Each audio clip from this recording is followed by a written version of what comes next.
We're good to go. I'm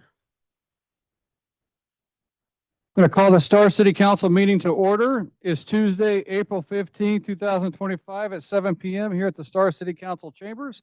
Can you please all join me for the Pledge of Allegiance?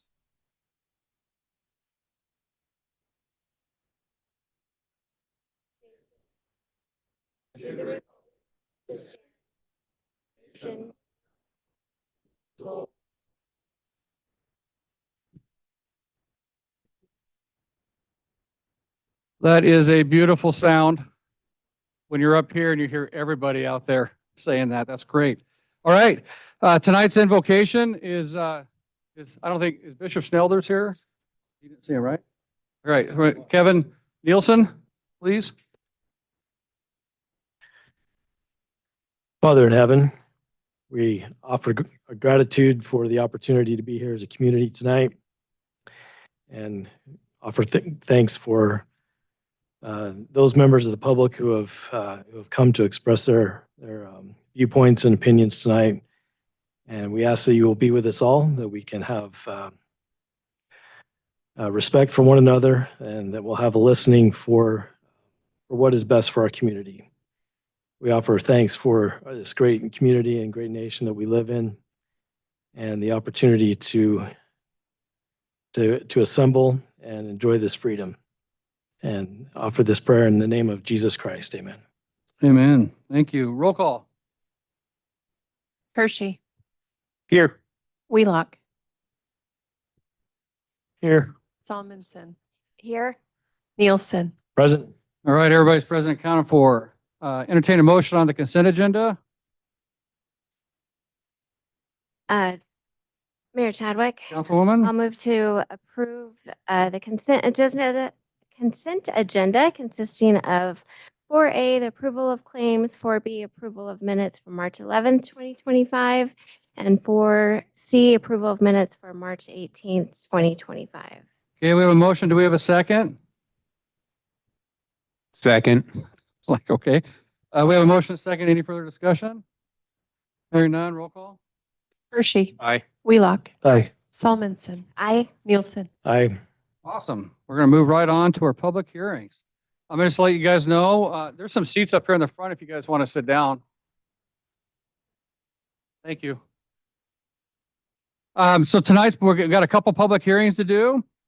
Make sure if you want to speak that you're signed up on the sheets out back. I think Ryan's back there directing folks to do so. I'm going to open the public hearing. We'll do one at a time, obviously. I'm going to ask the council if there's any ex parte contact or communication regarding the project. Then staff's going to present the project. The applicant's going to have 20 minutes to present their project.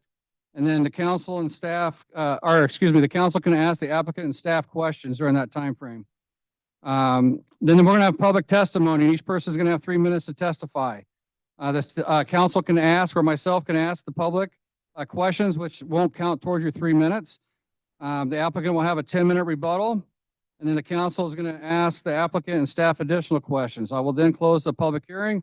The council is going to deliberate, and a motion is either going to be made to approve of conditions, deny, or table the application to a date certain in the future. Only the person that's up here at the podium has the right to speak, so there can be no jeering, cheering, doing any of that kind of stuff out in the crowd, okay? Just so everybody is aware. These are important, and it's awesome that we have public involvement in this process. So that's the most important part of this. With that said, we are going to open up the public hearing at 7:04 for the Serrano Estate subdivision. And I'm going to ask the council if they have any ex parte contact or communication regarding this project. No. No. None. None. Okay, hearing none. And one more thing, there is guys, the timer's up here on the wall for everybody, so you can watch it yourself on there as we go along with this project. All right, I'm going to turn the time over to Sean to present the Serrano project. Thank you, Mr. Mayor. Mayor and Council, we have before you the first public hearing tonight, which is the Serrano Estates subdivision. It is a rezone, a development agreement, a planned unit development, and a preliminary plat. Applicant is requesting a rezone from mixed use to residential 3 and neighborhood commercial district, a development agreement, and a planned unit development and preliminary plat. The development consists of the PUD with detached and attached residential units and commercial units. Preliminary plat is on 92.68 acres with 108 detached residential lots, 84 attached residential townhome lots, 3 commercial lots, and multiple common lots. The residential density is 2.26 dwelling units per acre. The application requirements, including submittal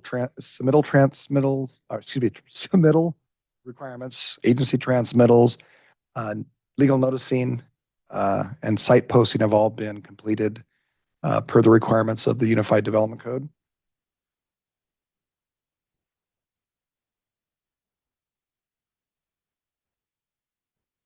The application has been reviewed for compliance with the Unified Development Code and the Comprehensive Plan. The Comprehensive Plan land use designation is for a state urban residential, maximum of 3 units per acre, commercial and commercial industrial corridor. You do have 2 late exhibits before you. They are neighborhood or neighbor letters. Items for special consideration for this application include approved commercial uses, emergency services and mitigation fees, and proportionate shares for ITD. Staff is recommending approval with conditions. And the location of this property is south of State Highway 44, State Street, west of Bent Lane. The applicant has provided a master plan for the planned unit development and a preliminary plat. And staff does have a plan of the entire area showing all the currently approved or projects under review at this time. Okay.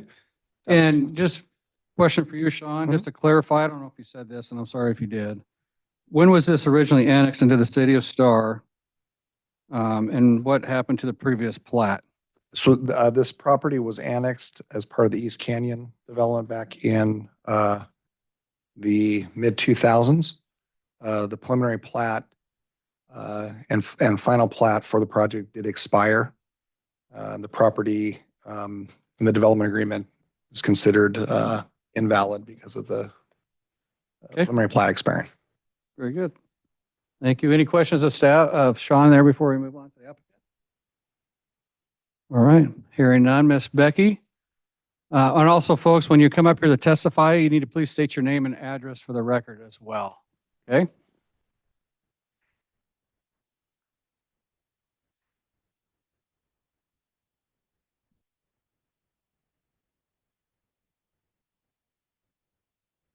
Thank you, Mr. Mayor, members of the City Council. I'm Becky McKay with Engineering Solutions, business address 1029 North Rosario in Meridian. I'm representing the Fagundes Brother LLC on the application that's before you this evening.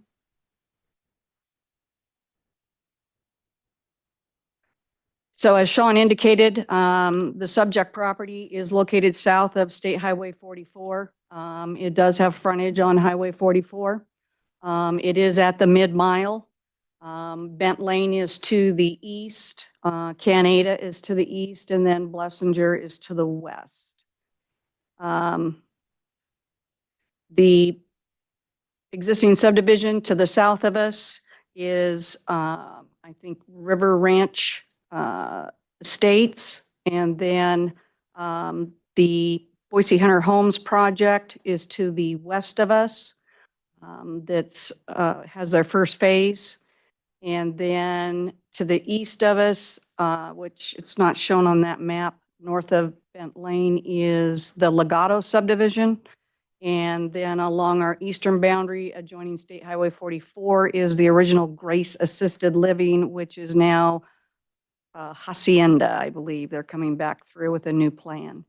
This kind of gives you an aerial photo of the property. So the Drainage District number 2 facility, which is called the Lawrence Kennedy Canal, bisects the property diagonally. And then the Flake Lateral comes across Highway 44, runs parallel with the highway, and then we intend on piping that small section that's on the south side. On the very south end of our project is the Canyon Canal. Switch to this. This kind of gives you the overall phasing plan that you see. So we have anticipated approximately 7 phases. And we have our first phase, obviously establishing Sortino Way right at that mid-mile. ITD has indicated that that would be restricted to right in, right out, left in only. It is a residential collector that is shown on your West Star transportation plan. It will come down, it'll serve those commercial lots there, and then it will intersect with Landreth. Here's my little pointer. Is the pointer not working again?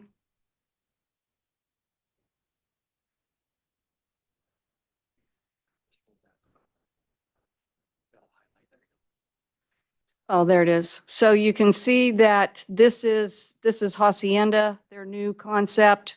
So from Bent Lane, Landreth will extend westward, come through our project, connect to this Legato subdivision here, and then continue on westward, intersecting with the Boise Hunter Homes project, which then will build it out.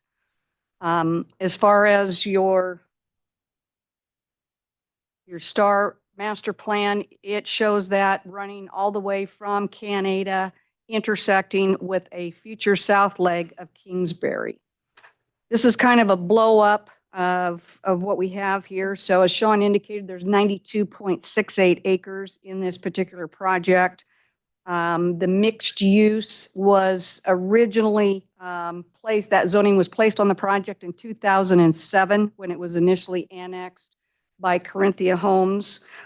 They had submitted a couple of final plats and a preliminary plat, which have all since expired. The property in 2012 went into foreclosure, and then it was purchased by the Fagundes family in 2013. So based on your comprehensive plan land use map, the corridor right here along State Highway 44 is designated commercial industrial corridor. So we have approximately 9 acres of either office or neighborhood type commercial or some type of highway commercial. We were asked by staff to have a cross-access easement with Hacienda because they have a commercial node here to the east of us. We showed that cross-access coming over and intersecting with Sortino. However, Highway District 4 does not want that approach there. They want it to loop through and come in and align with this street. So based on this property being bisected by the Lawrence Kennedy, which is a 100-foot easement, we decided that the best thing to do was kind of transition from the commercial, and then we have attached, there are 84 attached dwellings in here. And if you, as you notice, I'll flip over to the landscape plan, it'll be more evident that almost all of these lots are on a common lot and open space or a waterway. Then as we will have to install a box culvert that comes across the Lawrence Kennedy for Landreth extension, and then Landreth will go westward. Over in this area, we have Saddleman Estates, which is on our west boundary. That is a 5-acre subdivision. I think it was done in the county. So consistent with the comp plan and your ordinance, all of these lots that adjoin Saddleman are 1 acre or greater. Then we transition to these larger lots in through here that range from 17, 18, 19,000 square feet.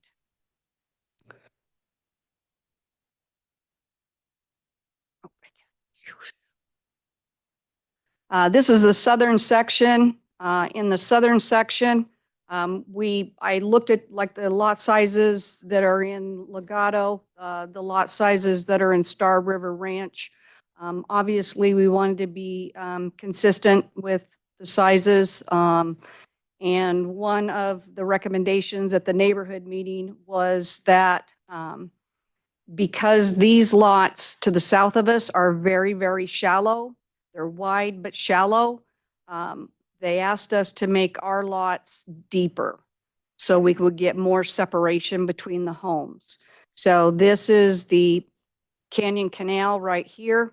This is a 75-foot wide separate lot. These lots, the minimum depth is 150 feet. This is your Star West neighborhood plan. So the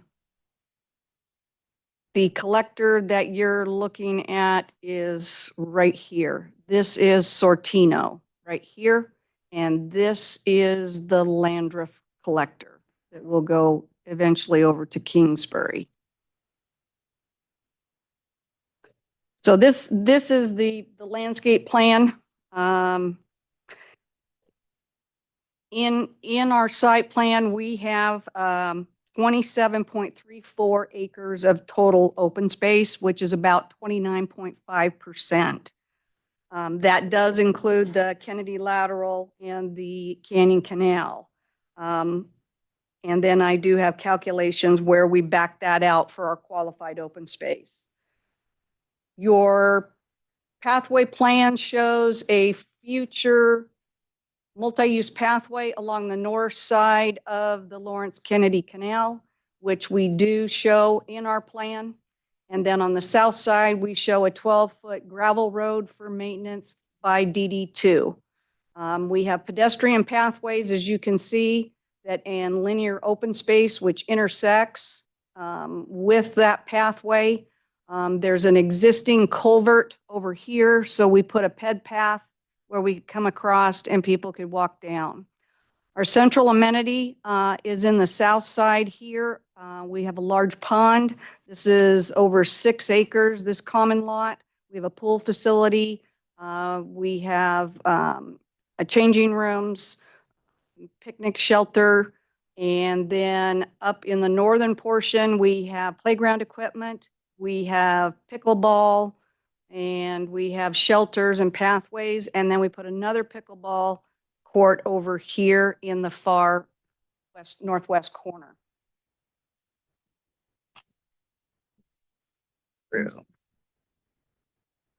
So the two zones that fit the best based on the comprehensive plan designations was the R3 PD and then the C1. And as I indicated, we have 108 single-family detached lots, 84 single-family attached lots or townhomes, 3 commercial lots, 31 common lots. And then Star Sewer and Water District had contacted me after we had already submitted, indicated they needed a well site along that Landreth corridor for a future well. So we had a dog park that was adjoining the Lawrence Kennedy. So we took a portion of that and allocated that for a well. Our qualified open space is 18.02 acres or 19.44%. Your code only requires 10%. As Sean indicated, our gross density is at 2.25, and that is backing out the commercial area, the 9 acres. I put the commercial area back in. It's a density of 2.08. Our average lot size is around 14,120 square feet. And then our townhomes are averaging about 5,128. This kind of gives you a list of the amenities that we've incorporated in here. I think we're required to have approximately 8 amenities based on your ordinance, and we have 10. The 12-foot wide paved multi-use pathway along the north side of the Lawrence Kennedy. We have 5-foot detached and 7-foot detached walks. All of the walks along Sortino, the collector, and Landreth will be 7 feet. Obviously, our pool facility, play equipment, the 2 pickleball courts, the pond, gazebo, covered sitting area, dog park, and then our little pocket parks and areas where we have linear open space with benches. This is kind of the fencing plan, and I bring this up because I have been working with the neighborhood to the south And one of their primary concerns was the type of fencing that we would be installing along our south boundary. They asked me to visit their home so I could see what they had done as far as fencing. That Canyon Canal is well taken care of by the Canyon Ditch Company. And it is, in my opinion, an amenity. And they have a like aluminum, black aluminum type fencing that is non-site obscuring. And they've bermed up some areas. And so what they've asked us is to kind of emulate what they have to keep the open feel. They did not want us to put solid fencing. So they wanted to try to balance a privacy, but yet keep that more kind of rural open feeling. They showed me some of the fencing to the west, and they said that that kind of walls that neighborhood off from them. And if we would try to berm and then put our fence on top of that berm, they would really appreciate it. I told them that I would talk to my clients. My clients are in agreement. We'd like that added as a condition of approval. I don't know how tall the berm will be. This property is in the floodplain, the 100-year floodplain. Based on the base flood elevations, we'll have to fill between a foot to roughly 1.5 feet to get out of the base flood elevation. Of course, your code requires 2 foot of finished floor above BFE. So I have to talk to Flip over at Canyon Ditch Company, because if we do fill, I'll have to kind of feather that into their 75-foot wide lot, so I don't have to do a retaining wall. So I'll need Flip to agree to allow me to kind of do that. So I can't commit on how tall that berm is going to be, because I don't want to end up having to put in a retaining wall, which is costly and a lot of times doesn't have a very appealing look. But we do want to go on the record and have that added. Here are some elevations of houses that we think will be constructed in here. The lots, we have such a variety of lot sizes. 44% are townhomes. The lots range from 3,900 to 80,423. And then we have 56% are single family. They range from, in the southern portion, from 7,700 to 19,715 square feet. Over where we have our estate lots on the far western edge next to Saddleman, those lots are 77,370 square feet, or 77,370 square feet to 14,342. So we have a lot of different dimensions. Some lots are 65 wide, others are 90. Some of the lot depths are 120 to 150. And then in our estate lots, we have depths as deep as 300, or as wide as 310 and as deep as 290.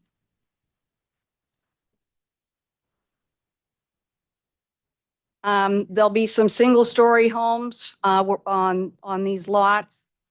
We are not asking for any deviations on your standard setbacks within the R3 zone, other than the 0 lot line for the attached single-family dwellings.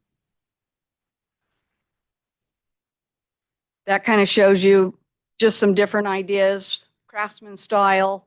We have some modern style. We have some farmhouse styles, just a variety of homes. There's a modern and a farmhouse. We'll obviously, any home that's built in here will meet your architectural requirements as designated in the code, and it is a condition of approval. Here's one of the homes that would fit on the smaller lots with the 7.5 foot side yard setbacks. Here's kind of a streetscape of the townhomes. All the townhomes that we have are front load. I do not have any alley load. All of our streets are public. And we submitted our traffic impact study to ITD and Highway District 4, January of 2024. And we are still working with them on a couple of issues. As far as transportation is concerned, it's been determined that a signal is going to be required at Blessinger and Highway 44, even without this project. And a signal will be required at Canada and Highway 44. We'll obviously be paying the $1,000 per dwelling unit mitigation fee for ITD. And then we are required to enter into an agreement with HD4. As far as our traffic distribution, about 30% of our traffic will go west, whereas 70% will go east. And we will have that right turn. One thing I do want to mention before my time is up is we have a stub street right here, Bent Lane.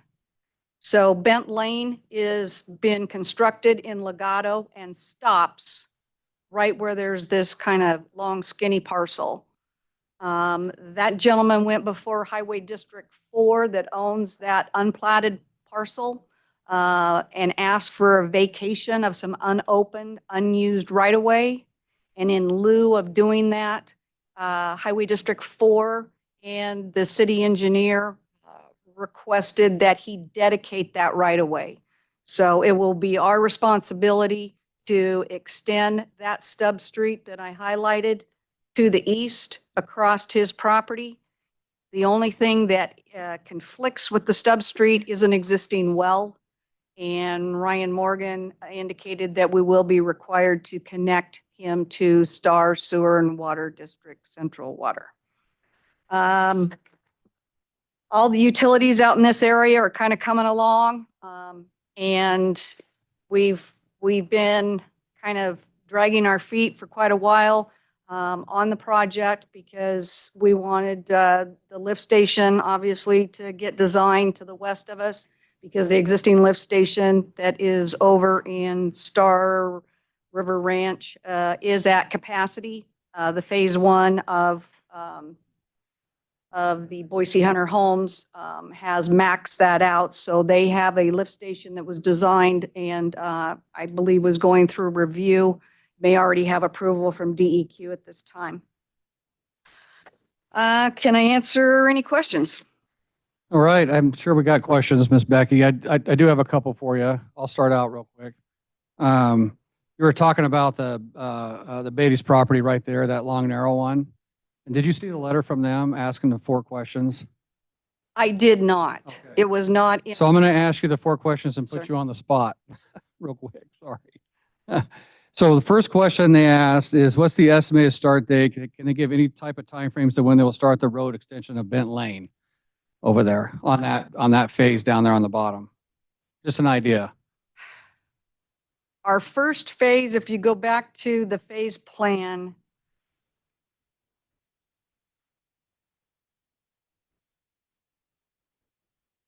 so the phasing is obviously market driven. I did Right. ask for phase flexibility. There we go. Oh, I got excited, sorry. So you can see that that connection is in phase 3. So phase 1 is north of the Lawrence Kennedy. We'd be making that connection out to Bent Lane in that future Landreth alignment with either an emergency vehicle access, a temporary emergency vehicle access, or if they're underway, then obviously at the same time, then that section of road will be built. Phase 2 is the estate lots, and then phase 3 is down at Bent Lane. Typically, we build anywhere from 1 to 2 phases per year, depending on the Okay. builder. So we're looking at a couple years, okay? The second question, they were wondering what the landscape plan is going to be on their property when you extend that road. And if you can add additional trees along that little strip on the south side for sound, a little bit of sound barrier for them. We will be required to have a 5-foot detached walk with an 8-foot landscape buffer, and we will be required to install trees. Okay.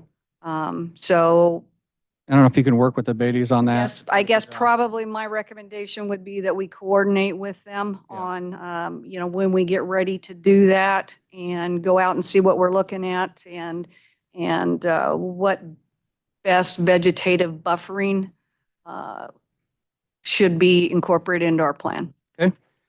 And then you were talking fencing before. What's the fencing like on their property? Is it vinyl fence? Can you go to that? Can you go to that slide real quick? Which one? The one that shows the landscaping. Let me get my the color right there. You go back to that last one there. So right along their property right here, Right. you have green space there. So what's the fencing gonna look like in the property for the houses there and then along the property line? So I believe on the landscape plan, they have some site obscuring fencing there. Would be, some type of a composite type vinyl fence. We do have a separate lot there because our head gate is at this corner on the Canyon Canal. So I had to have a common lot where we're piping it over, and then discharging. We'll have a weir. It'll discharge our water rights into the pond. Our pump station will be located here. And then there is another delivery that we will pipe up here, comes up through here, and then it goes across to the west, right there. You can see the ditch. Okay. So we do have a delivery that we have to pipe and maintain. Let me see what that width. I think that's probably, it's 20 feet. So that there's a 20-foot landscape lot there where we'll be piping the delivery through. Okay. And then the fencing would be, No, right here. if we could do site obscuring fencing. That's what we show now. Yep, so that's, okay. So it's gonna be there's a double fence then there, right? Yeah, On a you 20 have foot to lot? have a exterior fence and then some type Okay. of like a non-site obscuring fence. And then this last one you can answer when you come back, because if you have these numbers off the top of your head, fantastic. But they were asking about what it was, if you had the daily traffic counts for Bent Lane where it enters Highway 44. And I know it's on that traffic report, but It's in the traffic study. you can answer that. You don't have to answer it right now. You can answer when you come back up, unless you want to. I think I'll have to check the TIS because I'm not sure if I had it in here. Mayor, Who married me? Was that you? Kevin. Okay, Councilman Nielsen? So I know that the traffic Bent Lane is 12.7% of total future traffic from Serrano, according to the TIS. Correct. And they're looking at, he was asking what the current load was based off that traffic study. So, all right. So if you can come back with that, that's fine. Sure. And then did you look at on the commercial uses there? Staff made some recommendations on uses that are outright, uses that should be conditional, and uses that are prohibited. Was there any concerns or any questions about any of those that the staff made recommendations with? No, Okay. to my knowledge. It's consistent with, I think, what Sean prepared for Terramore. Okay. Perfect. Thank you. That's all I have. Any other questions right now for the applicant? Councilman Nielsen? Thank you. So sticking with kind of the fencing topic, you mentioned the berming and a fence to match what's existing, but you didn't mention what type you were considering. Are you going to match the aluminum type that's there, or what's? Mr. Mayor, Councilman Nielsen, we would probably try to have something similar where it's, like an aluminum type fencing that you can see through. They have square posts, with gaps in between them. I think the fence was approximately 4 feet tall, 5 feet tall. I Okay. was looking over it, so it must be shorter than me.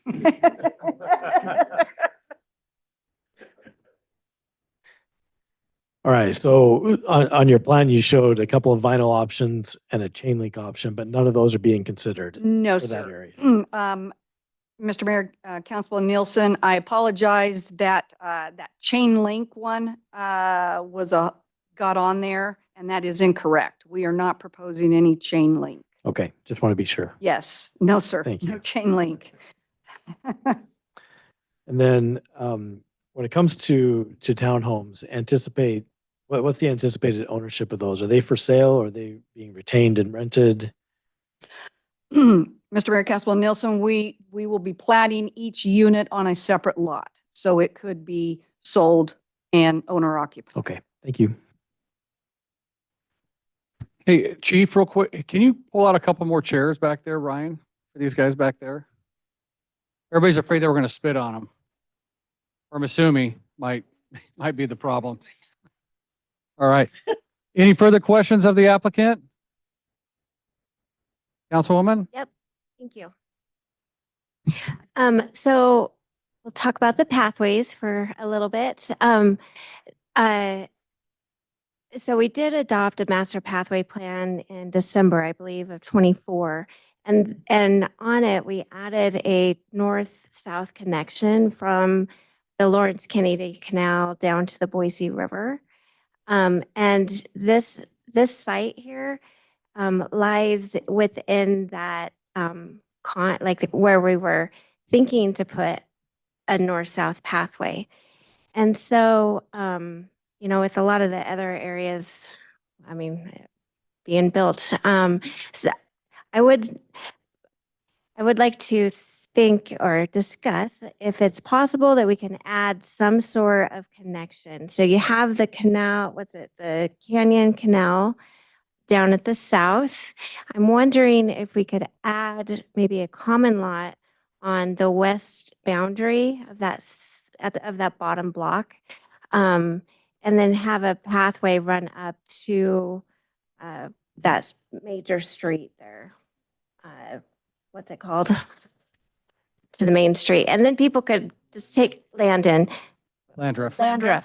And then they could just take the street You just pointed. into the canal. Right, so that's So your master plan shows the mixed use pathway on the south side of the Lawrence Kennedy. However, the south side is the maintenance road for DD2.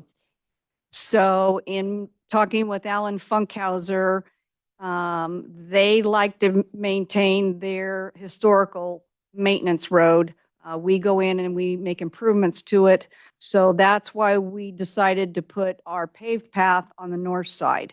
So we'd have like some type of a pedestrian friendly crossing here. And then that pathway could run here. This is the dog park right here. And then this is the well lot. So that pathway would run to our eastern boundary. And then it comes up. We have micropaths coming in here. We have a micropath coming here, and then we take the pathway up to the 10-foot detached walk that we'll have along Highway 44.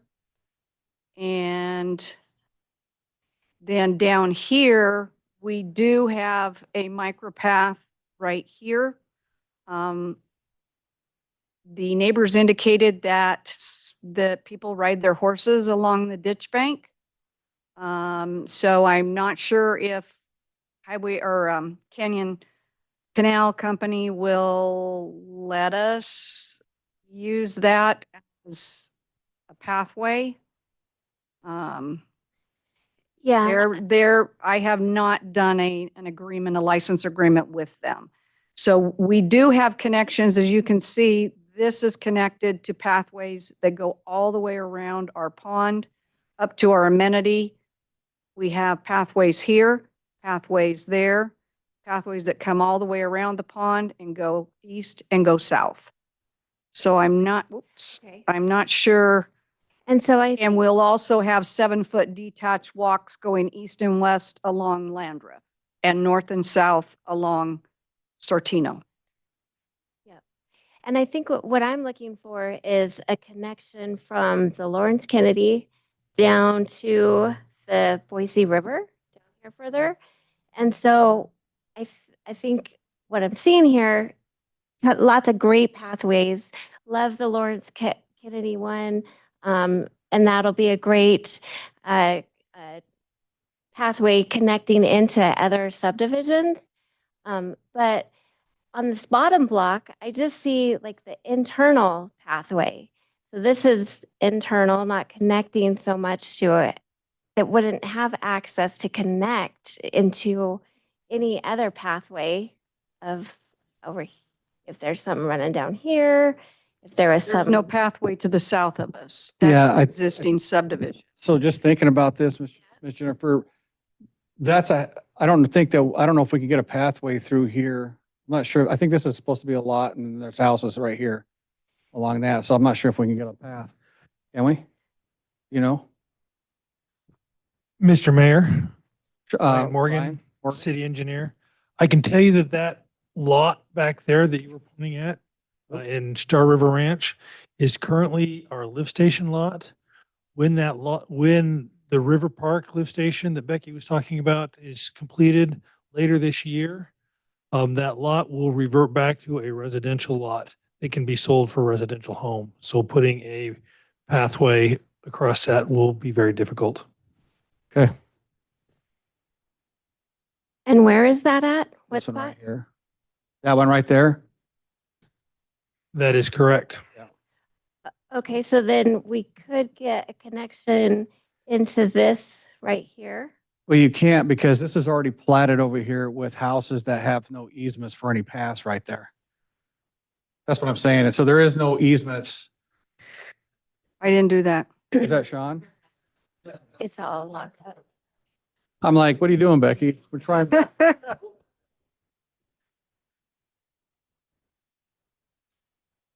I know what you're trying to do there, but I just don't know how we can Yeah. make that happen right there with this, with these houses here and that right there. Mayor Chadwick. The other problem, Mr. Mayor, would be Okay. how do we get across the Canyon Canal? Right. You would have to put a bridge. Yeah. And they don't like you putting ped bridges across their canals because they want them free of any obstructions for their maintenance. And I don't know, that's the Canyon Canal? Sean, we don't have or Chris, we don't have an agreement yet with them for pathways on that. I don't think so. That's correct, Mayor. That's not one that we've No, worked no, with we yet. Connection stuff on there. So it might be difficult, I guess, for that to happen. But I know Councilman Nielsen had a comment, I guess.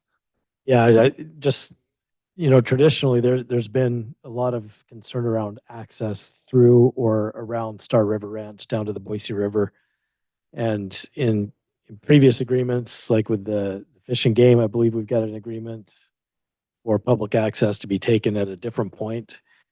And I guess what I'm trying to say is that Star River Ranch is really locked as far as any sort of public easement or access through their property. And so I think you really have to go out to Bent Lane and then come down and get in through, I don't know if it's a public parking lot or what is there, but unless you go over into the Hunter Homes property, I don't see a route. Yeah, and that one, Well, a there's lot of it the, is private streets, right? the public's private with public easements in there. Oh. We have mhm. public easements throughout that whole subdivision right there.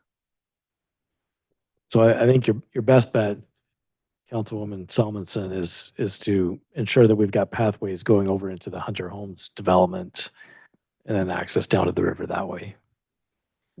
And Which is, I think, through Just that there, little- into that right there. Yeah. Yeah. and then they could weave down somehow to the river. Yeah, through the sidewalks and stuff. I mean, Right. the opportunity, so since we just approved that in Yeah. December, we didn't have the opportunity to make that adjustment through here to bring it down on that development. So it's hard to push this through this development on a canal that we don't have any agreements on to allow us to even utilize this, let alone get a river or a canal crossing from them on, right? And so that's still something that we're gonna have to work out as a city before anything could happen there. And that Canyon Canal, were you planning to leave it in the natural state with the, like that, road, maintenance road? Mr. Mayor, Councilman Samuelson, yes, we were going to leave it. It looks nice. It does look really nice. They do obviously weed abatement, and it was green on both sides with kind of native grasses, and there were no trees along it. But it is a nice water amenity for the people that back up to it. So would that have a public easement on it?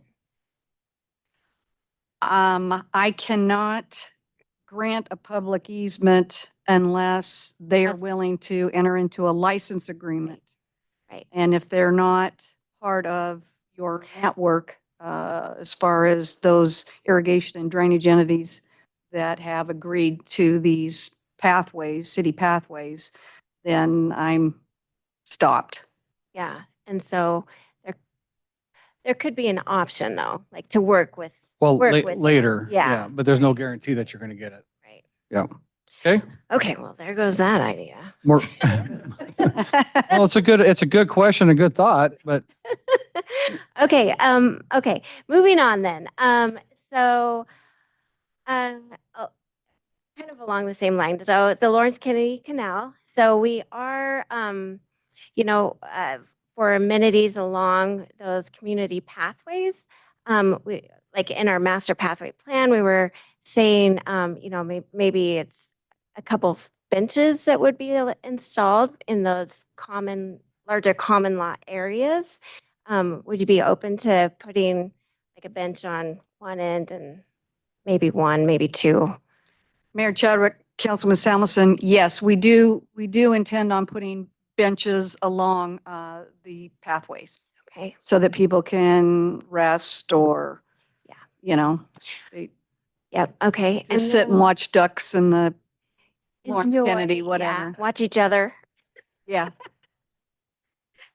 Okay, and then regarding the pool and the pool house, what was your plan, I guess, for parking? Is there a parking lot there, or were people gonna just walk? We did not, it is a pedestrian only pool facility. So we're trying to promote people to walk over there.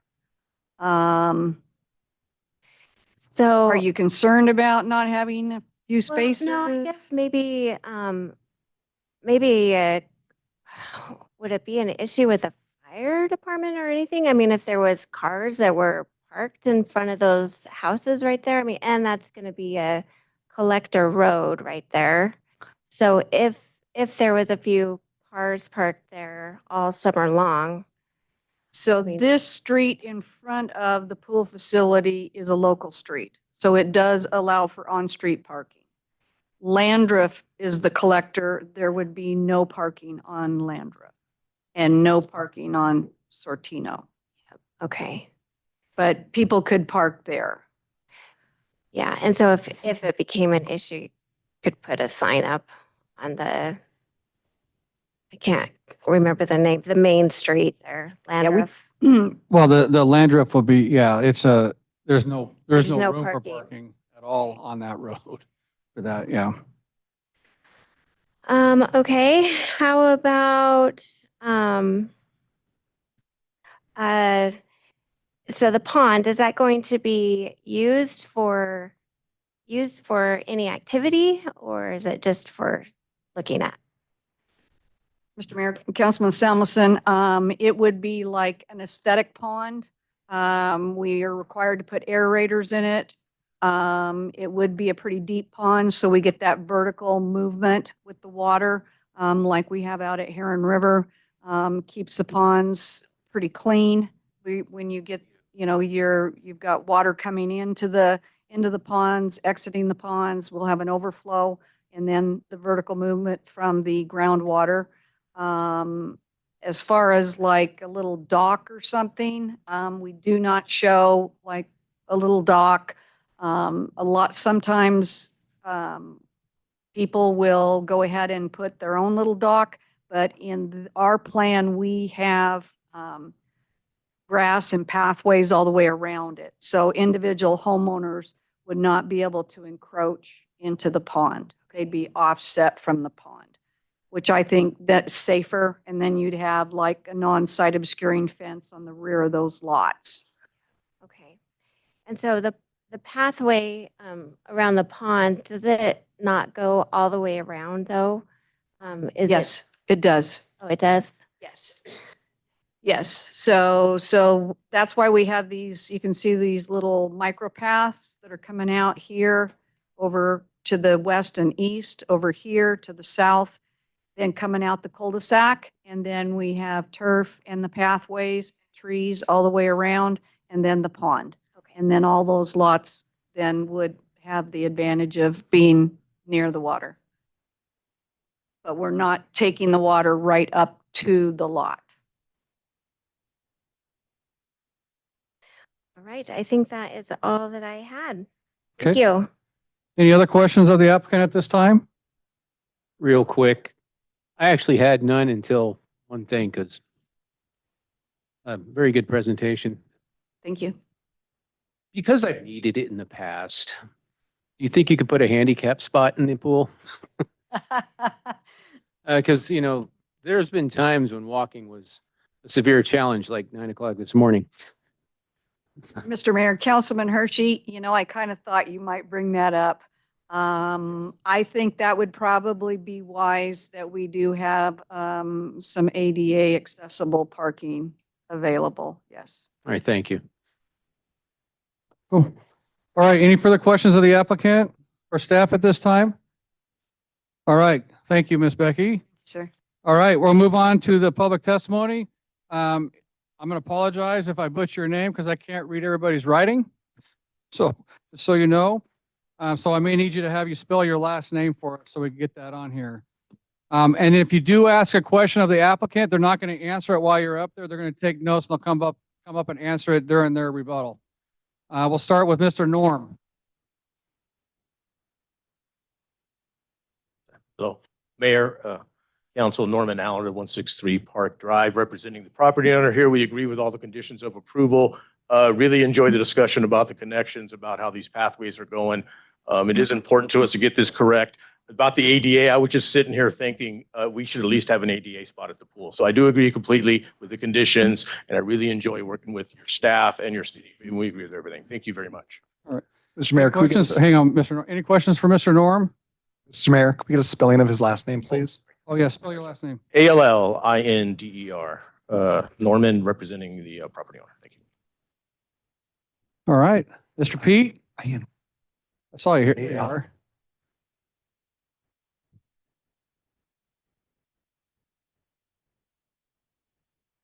Mr. Mayor, City Council members, I'm Pete Malicki. I live at 6724 Bigwood Way, Star River Ranch.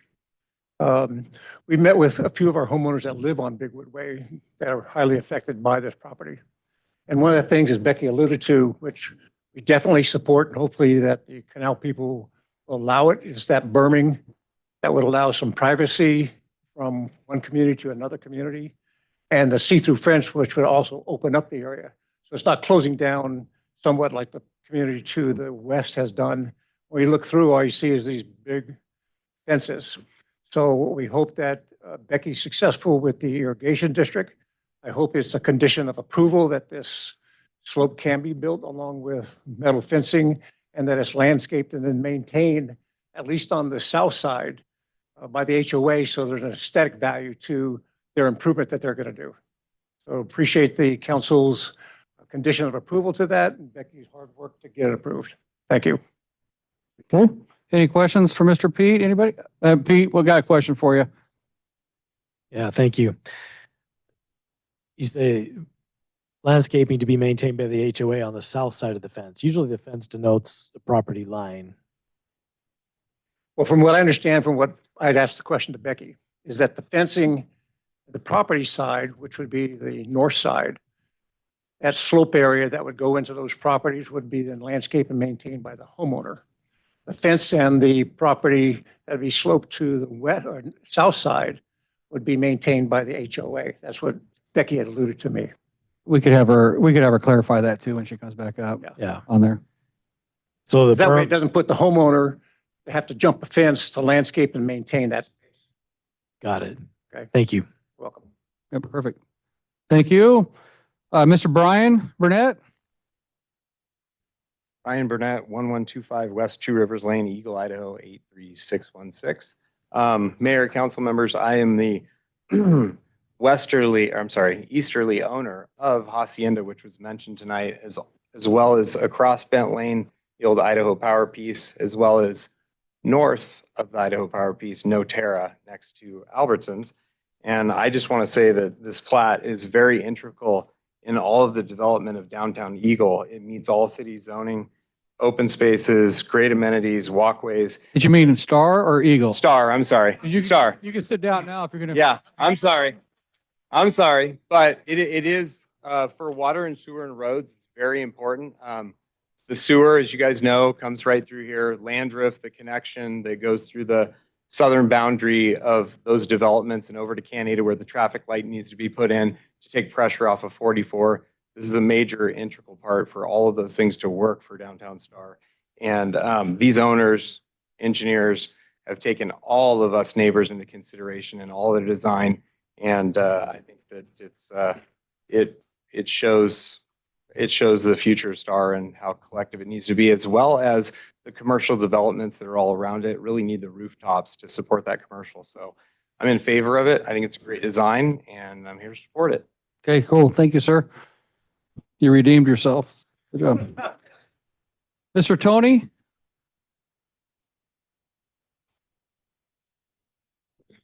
Tony Pagundes, 11158 Avenue 24, Chowchilla.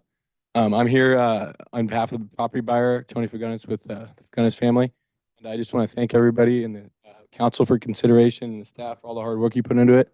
And for Norm, Steve, and Becky for all the hard work you put into it. Thank you, guys. Okay, thank you. All right, Mr. Tim Eck?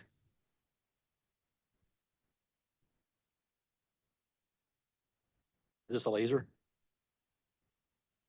That's a pointer, yeah. Zoom that out a little, or zoom it in a little, make it a little larger. Yeah, state your name and address though, real quick. Timothy Eck, I live at 6357 Buena Vista Lane in Star.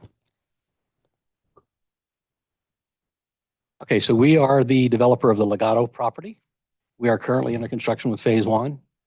We have sewer and water, that's pretty right to Bent Lane, terminus of the Bent Lane that's been vacated. So sewer and water are provided to that point for them. Sewer to supply their service, their southern portion will come through phase two of Legato, right up there. Currently, until this gets approved and or Hunter does his last segment right in here, they've only got one point of ingress and egress on 44, except for that connection right there. With phase two, we will be providing them a secondary point of ingress and egress without Jim Hunter's property or this parcel.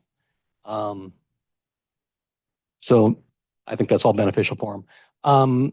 To go back to your pathway questions, this is an Army Corps of Engineers protected wetland. Nothing can go in there, so there's no access through here at all because the wetland goes right to the property lines. So there's no way to get through here because you'd be in the wetland. I am uncertain whether or not the common space that Hunter's project has along the river is open to the public or if it is private for their members only. The signs that are up say private for the members only. If that's the case, there's not going to be any access to the river there. We do have an easement coming off this cul-de-sac going down to the Boise River to a parking area that provides access exclusively for hunting and fishing purposes. Once you're at that point, you can go on the levee down to a spot where you can cross into the gravel bar right there. Again, that's exclusively for hunting and fishing purposes only. Pathway here really isn't going to get you to the river. And honestly, I don't know that the homeowners with view fence on both sides of the canal would really want people walking through their, what would appear to be their backyards. Other than that, I think the plat is it's a great layout. Love the open space, love the connectivity. The commercial, we've looked at it extensively, and we think it's a great asset for the city of Star. And if I can make a recommendation, I would recommend approval. Okay. Any questions for Mr. Tim? All right, thank you, Tim. All right, we had two others that signed up on the favor sheet, Miss Natalie Johnson and Mr. Fred Fagundes, that didn't want to speak. Just so everybody knows that's on the record. On the I'm against, Mr. Jerry Arbiter. Thought I saw you. There you are.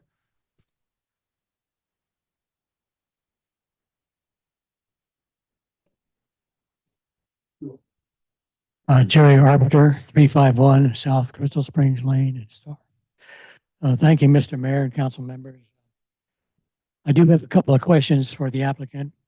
First, I'd like to give all of you members of the council and the staff a vote of confidence for all the hard work you've been doing.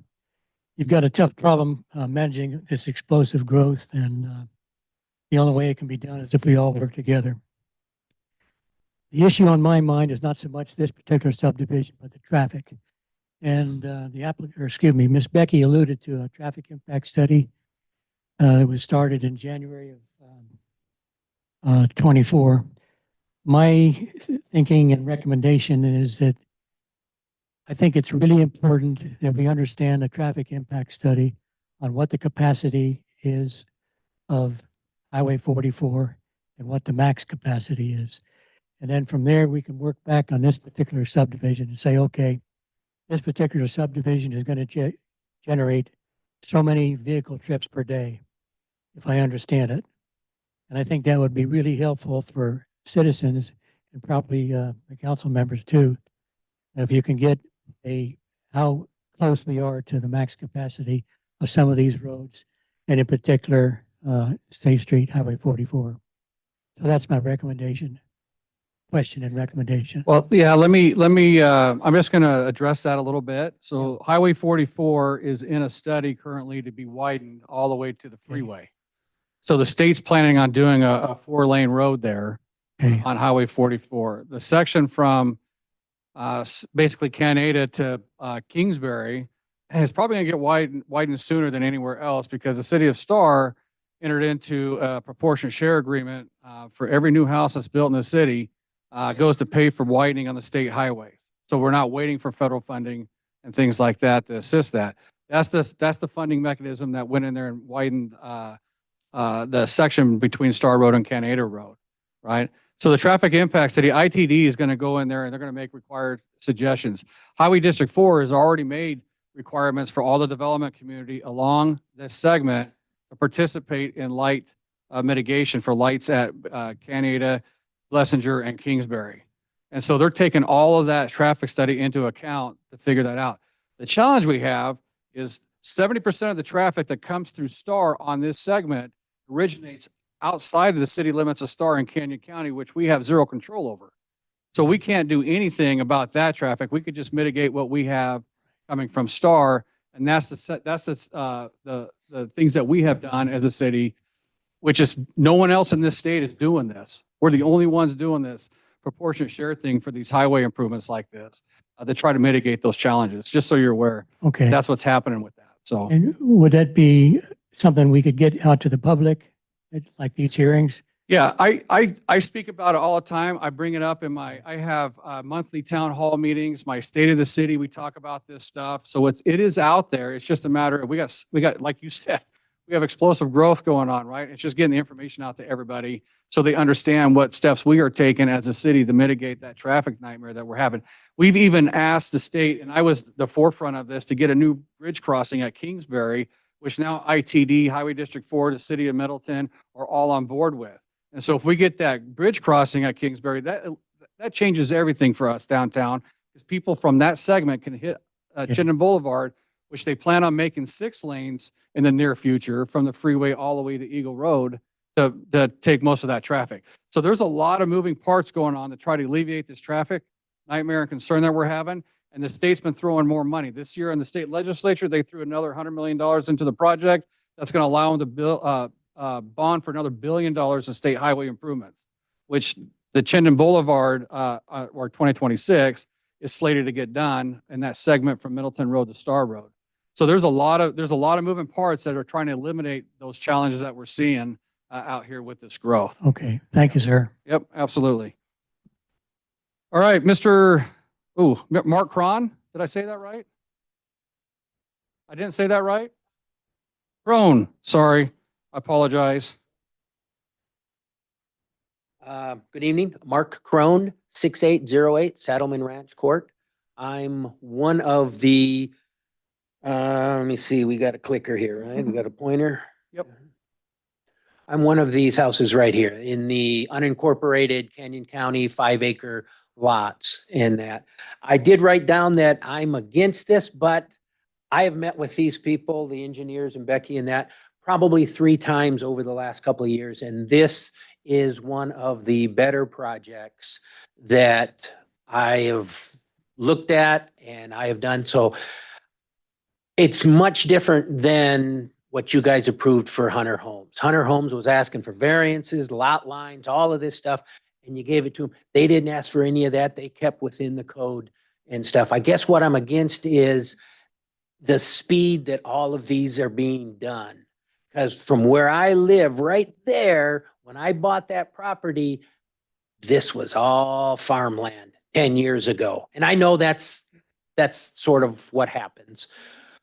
But there's still only 2 roads, Blessinger and Bent Road, 2 lane, 1 in, 1 out, that's it. And there's 1,000 homes going in around. And I understand that you're working hard with all that, but the infrastructure has to go in first, not phase 7, phase 8, phase 9, whatever it is.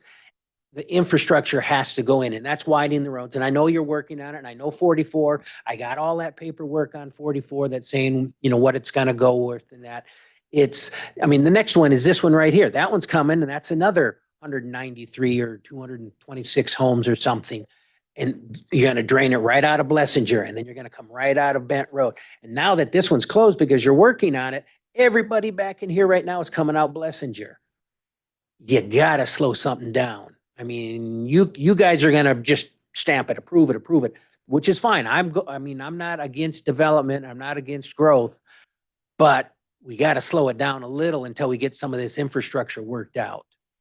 I don't know how you're going to widen that, because you've got to widen Blessinger to get there. This one, you've got 1 road in, right out. I heard that. That's fine, but that's just going to do the townhomes. That's not going to do anything about this or all of Hunter Homes. And then this new one that they're going to put in Hunter Homes. And then this one's going to come. I'm sorry, guys, you got to slow it down a little. That's all I got to say. Okay, thank you. Any questions? Sorry, good question. Hang on a sec, sorry. That's fine. You corrected me. Any questions? Okay, thank you. Appreciate it. Come on, you got to have a question. Slow it down, guys. No, you won't like my answer. Mr. Dennis. We answer your question. Can you spell your last name for me?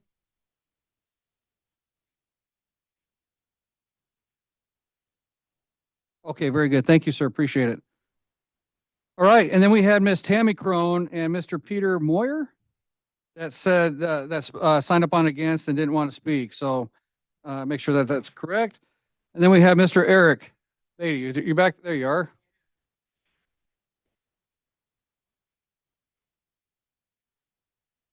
Eric Batty, 2420 North Munger Road in Star. We were the people who submitted the questions that you posed earlier to the developer. We appreciate that. Questions have been answered. The big concern is we have vacated the 67 feet to the north of our property. Currently contains the freshwater well. It will be capped once they start that in. So we're just from a planning standpoint trying to figure out, we have options on the property, what to do. And the big thing was, when's that? It looks like, 2 years out is probably a year out. So we got a little time. That was my only question. Thank you. Yeah, you're welcome. Any questions for Mr. Eric? Okay, thank you, sir. All right, that's all that signed up to speak. So Miss Becky, would you like to come back up? And you got 10 minutes. Thank you, Mr. Mayor, members of council. Becky McKay. So the question, I think, was asked by Pete, who lives off Bigwood Way, as far as the HOA and what the homeowner would maintain and what the HOA would maintain. So as I indicated, this is a common lot. It is 75 feet wide to accommodate the Canyon Canal and its maintenance roadway and easement. From what the residents have told me, they do drive down both sides. So the homeowner would be responsible for anything that's within their lot. And then this common lot, if it needs some, if we plant some fescue, it needs, some mowing or weed abatement or whatever, then that would be the burden of the HOA. And obviously we would work with Canyon Ditch Company to make sure, how they wanted us to handle that.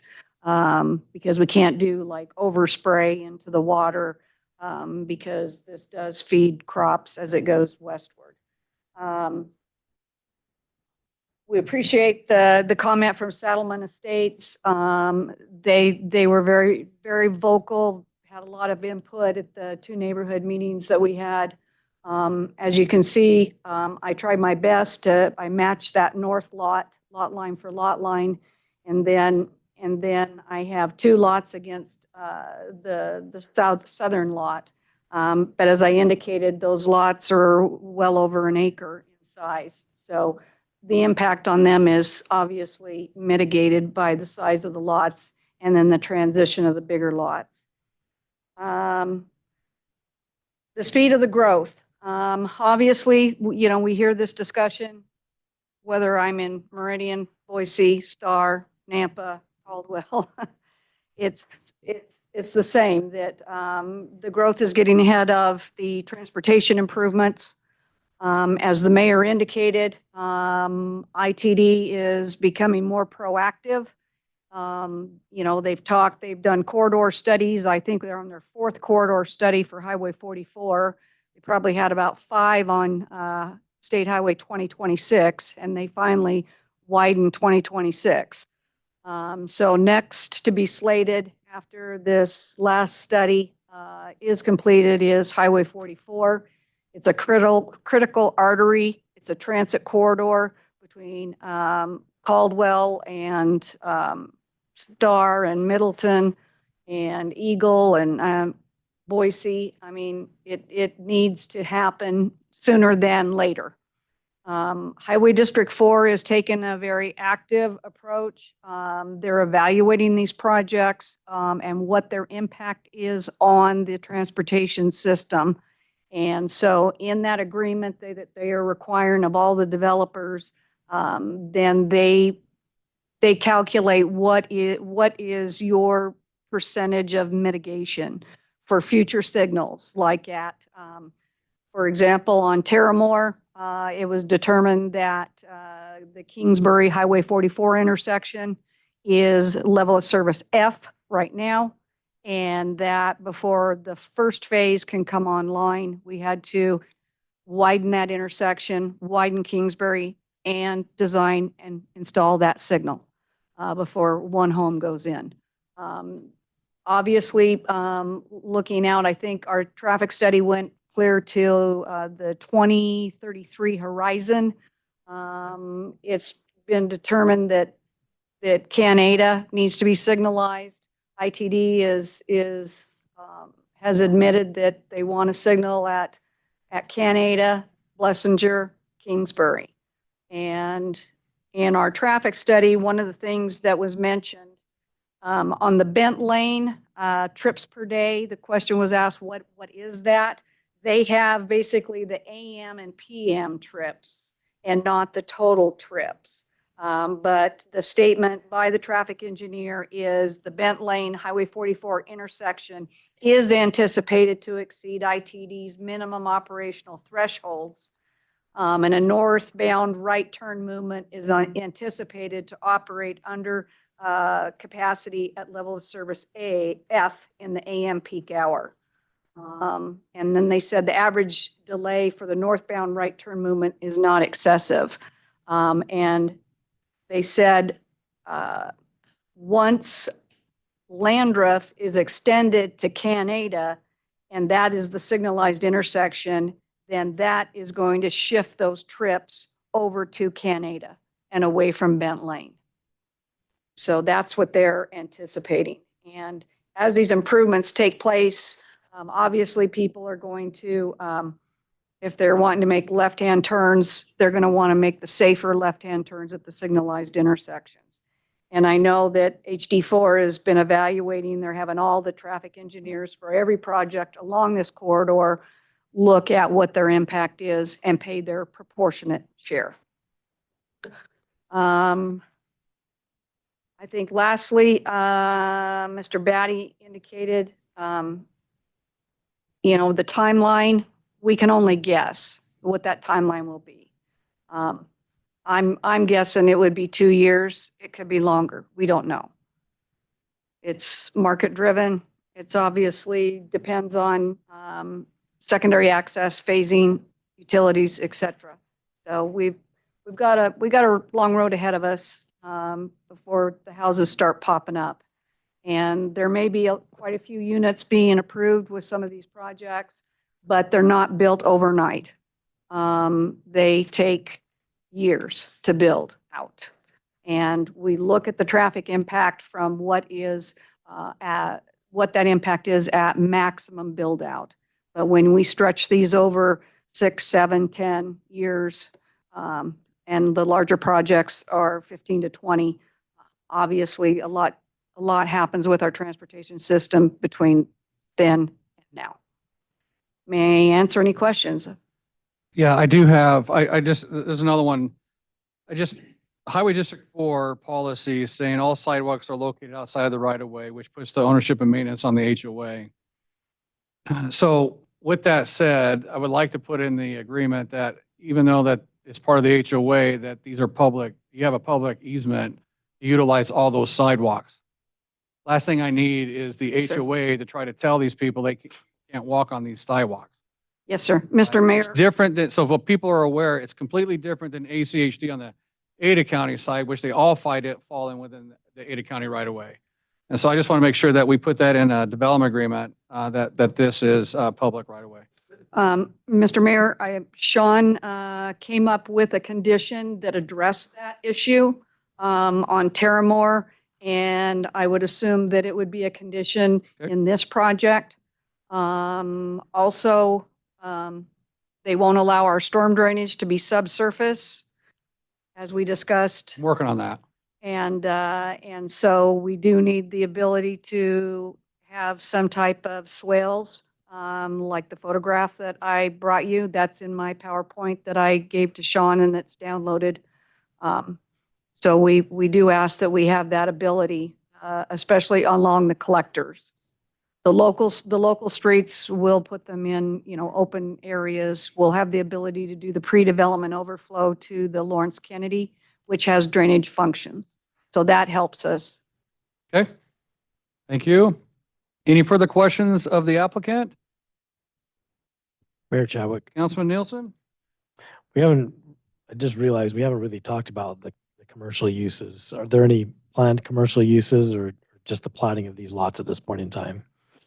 Mr. Mayor, Councilman Nielsen, we did not have any prospective uses in mind other than just, general type retail or office or maybe some type of, neighborhood friendly flex space. I've done some of that in Meridian.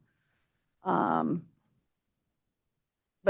I think the way Sean has the conditions structured, anything that would have a negative impact on the neighborhood is not allowed. And conditional uses for more intensive type commercial uses would be required. It was not all principal permitted uses. So Councilman Nielsen, there is on the staff report, that's what I brought up at the beginning, where they talked about what would be permitted without a conditional use. Yeah, I've got that list. Yeah, the type of conditional uses and the prohibited uses, so. Okay, thank you. And if you have any concerns with any one of those, let us know so we can get that built. We're just platting them as 3 commercial lots. And, obviously we may, if you had some type of a user that wanted to break them into smaller increments, we would have to bring in another plat for the commercial. And then obviously bring in a development plan. But right now it's just kind of 3 large lots that equate to 9 acres. Right. So I guess the only request that I would have on that is similar to what we talked about with the Terramore subdivision, that if buildings go in there, that the whatever is facing Highway 44 doesn't become, the abandoned or neglected side of the building. And I would like to see that as a conditional use or a condition of approval as well. I agree, sir. Okay, Thank you. thank you. Okay. Any further questions of Miss Becky? Councilman Nielsen? Let's go down the line here real quick. It wouldn't be a public hearing if I didn't ask about trees. Ask about. So in your landscaping plan, you've got tree-lined streets. Are you anticipating that those are in the front yards of the homes, or are they in the sidewalk, detached sidewalk space for landscaping? The 8-foot buffer? Yeah, the 8-foot. Thank you. Mr. Mayor, Councilman Nielsen, yeah, so we're required to put a tree, I believe, every 30 feet within the 8-foot local street buffer and our collector buffers. And then I think, do you require a tree per lot also, don't you, Sean? In the front yard? Yeah, in the front yard. In the front yard, So what is shown is the 8-foot buffer. correct. Yeah, Thank you. they don't, the landscape architects don't show the tree that's required in the front yard. Got But it. that is obviously a condition of approval that Sean puts in there. And then as far as drainage swales and things like that, is there any plan for, or what is the plan for maintaining water within the property and controlling stormwater runoff? So if you go back to my PowerPoint, Sean, if you could. So we have intermittent drainage areas that we will utilize for the local streets. I cannot use the swales for anything other than a collector or an arterial.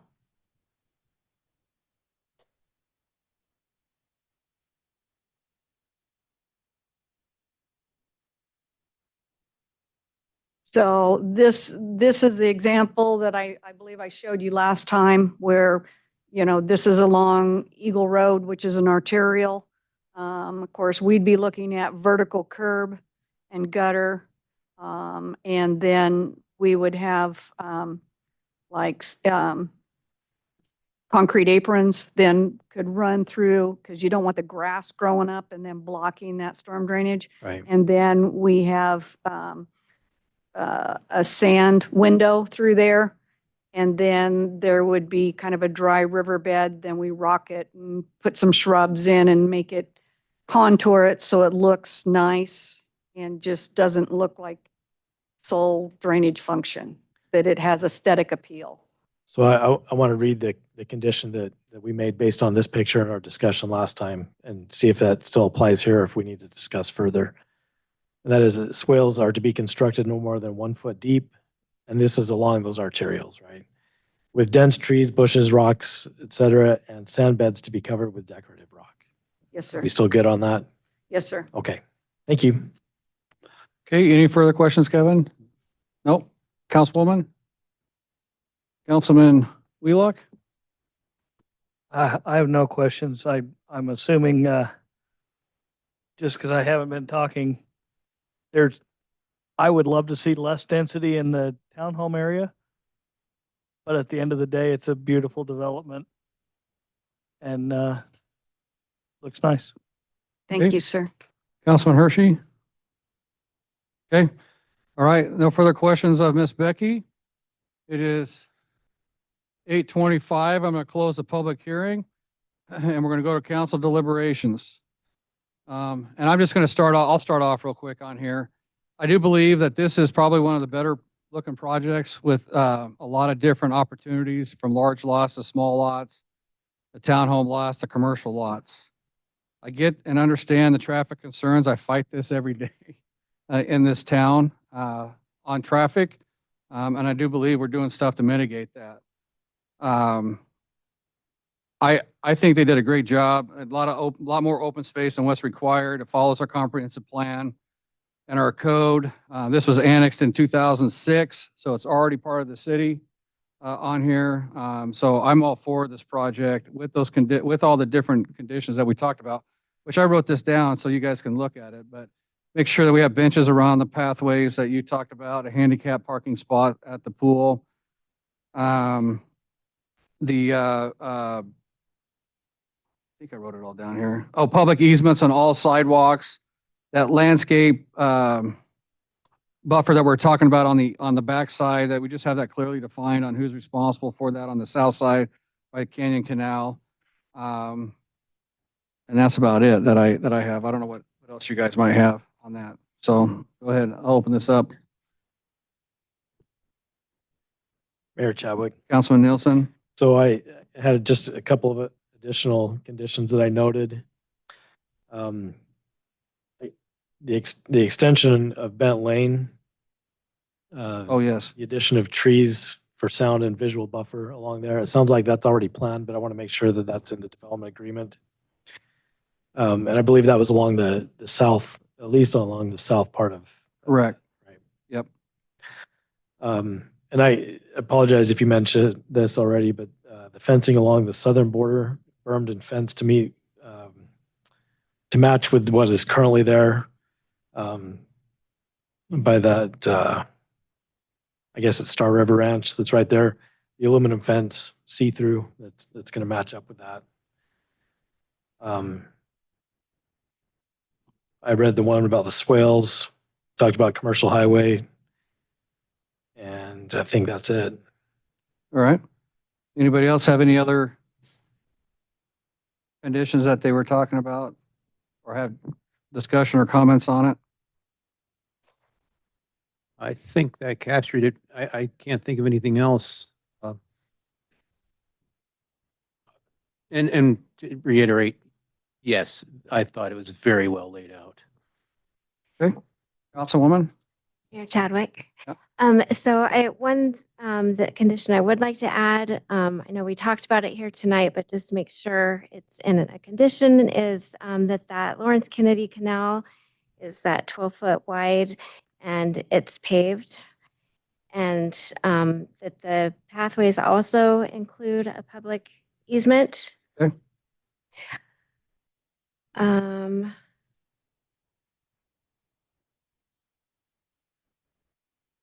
then, include, the uses as presented from staff. So I will go ahead and make a motion. Looking at this application, it looks in compliant to me. It meets all of our standards and our comprehensive plan. So I move to approve the Serrano Estate subdivision rezone and development agreement with a R3 DA PUD and a C1 DA PUD, along with the development agreement and the additional PUD and a preliminary plat with the conditions that we have stated. Do we need to list the common lot, the number of lots? Since it's an R3, the number of lots and stuff that we don't need to worry about that? I do have, I mean, we can include it with, it includes 193 residential lots, 3 commercial, and then the 32? Is Yep. that correct? 32 common lots? We usually don't add the common lots. Okay, that's They what, they can change. All right. scratch the common lot. Mr. Mayor, Council, can you also please add, as part of your motion, the ADA Yeah. parking at the pool? I did. Did you get that? I mentioned that at the beginning. Yeah, ADA parking at the pool. Well, if you'd like, we can go ahead and read them again, all the conditions. You got it? All right. So for the development agreement, for the commercial uses, ITD proportionate share fees, Mitigation. the mitigation fees, the streets trees, compliance with the weed abatement code, future mitigation fees. Everything in the staff report. Yep. Yep. Okay. And the pathway sidewalk, public easement. All right. We have a motion. Do we have a second? I'll second. We have a motion by Councilwoman Solmonson and a second by Councilman Nielsen. Any further discussion? Hearing none, roll call. Hershey. Aye. Wheelock. Aye. Salmonson. Aye. Nielsen. Aye. Okay, that motion carries. Thank you. All right, it is 8:30. We're going to take a 10-minute recess for a restroom break and so people can leave. So come back at 9 minutes, 8:40, we'll re-adjourn.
Where's Sean at?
Okay.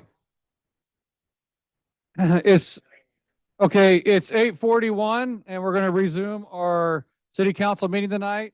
If you guys see Councilman Hershey standing, don't be alarmed. He's got a issue going on with his leg or back or something, so. Yeah. Okay, we're gonna move on to the Starling Springs subdivision. It's 8:42 and I'm gonna open the public hearing and ask the council if there's any ex parte contact or communication regarding this project. No. None. Hearing none, I am going to turn the time over to Sean, our city planner, to introduce the project. Mayor, thank you. Yeah, before you, the Starling Springs subdivision, public hearing consists of a annexation and zoning, a development agreement, a planned unit development, and private streets, or private street within the development. Applicant is requesting a rezone from, right? That's not right. Applicant is requesting a zoning designation within the annexation to residential 3. The planned unit development includes detached and attached residential units and an office use on 129.39 acres. It includes 345 residential lots, 1 future office lot, with a residential density of 2.66 dwelling units per acre. The application requirements including submittal agency transmittals, legal noticing, and site posting have all been completed per the Unified Development Code requirements. The comprehensive plan land use map designation for this property is estate residential, 3 units per acre maximum, and neighborhood residential, 3 to 5 units per acre maximum. The application has been reviewed for compliance with the Unified Development Code and the comprehensive plan.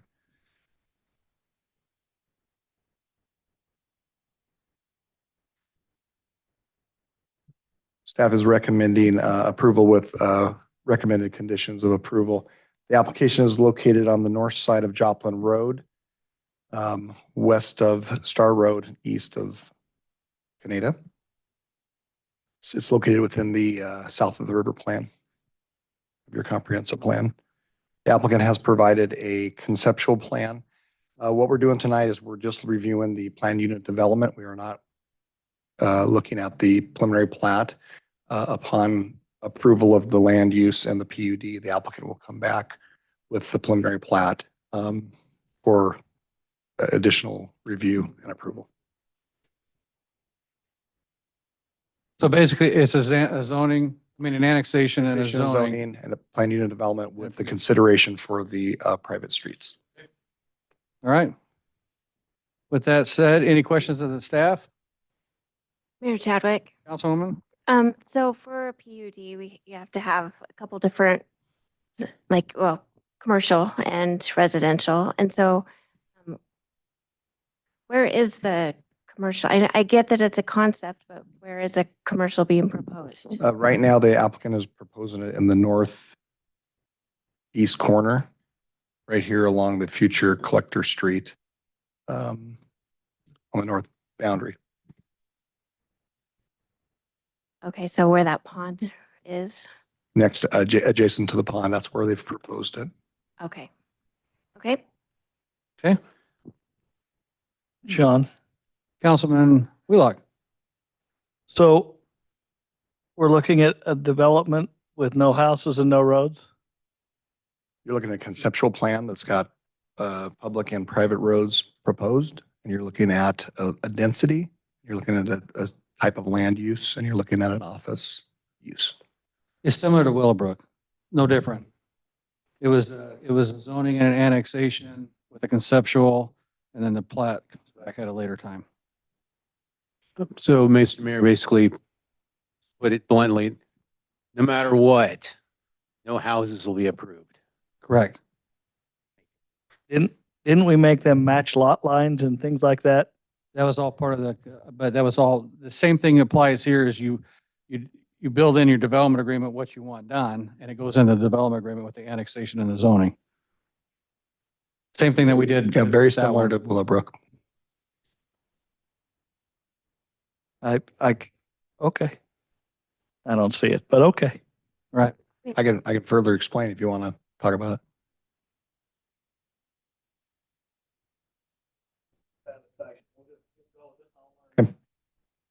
Councilwoman? Yeah, one more question about the commercial. So are they required in our code to have a certain percentage? The PUD requirements are to have 3 elements, 2 residential minimum and a non-residential, and that's what is being proposed. Okay, and so it doesn't have to cover like, 10% or anything. right, Yeah. right. No. There's not a percentage requirement or. Keep in mind that this property is within the South of the River Plan, and it calls out residential for this particular piece of property. So through the PUD, they can ask for a small element of non-residential, and that's what they're. Right, right. I guess my concern was that this, that they're asking for zoning for residential, and then the commercial piece was just being added on because they wanted to go through a PUD process.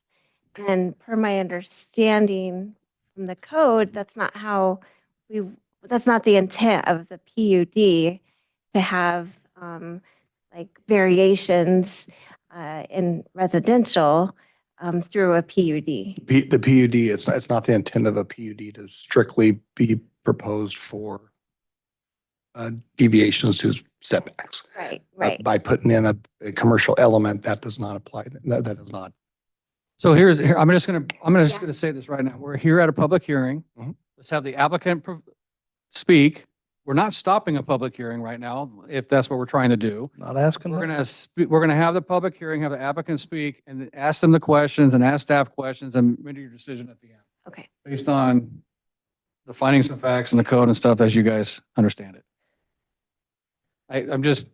We can go on and on and on with this, but we're here for a public hearing to discuss that, and we can ask those questions as we're going as well. Okay, I'm done. Mayor Chadwick. Councilman Nielsen? Thank you. I don't know if my question falls into your line of thinking or not, but I think that there are things there are elements about this application that are different than what we normally see. So understanding where staff's coming from on some of this, I think is important. And Sean, my question, this is estate residential R3, right? So our comprehensive plan for estate, I guess, first of all, why is this estate residential versus just residential?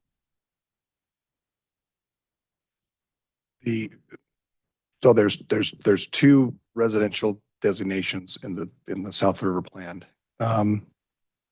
This area right here, west, is the estate residential, and then this area from here east is that neighborhood residential. So there's a split in the comprehensive plan designation. And so they've combined it into one development. And so our comprehensive plan for estate residential calls out for a maximum of 3 dwelling units per acre. That's a gross maximum. That's actually, sorry, not the comp plan. That's in our code, but comp plan calls it for a transition area between urban and rural land uses. It's designed to preserve rural character, and it encourages pathways, open space, and rural design elements. And I know that we're not approving houses tonight, but if this is an anticipation of what it looks like, can you explain how these elements of the comprehensive plan for the estate residential are being met?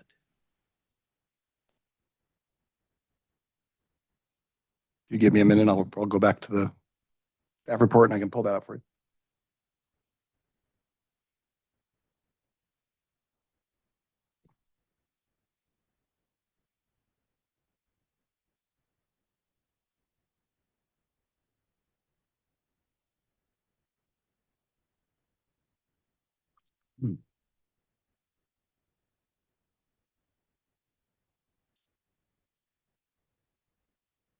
Do you need time? Do you want me to Yeah. take recess? Well, or you can just have the applicant start their presentation. Yeah, we can do that. We can do that. Okay. All right. So let's bring the applicant up.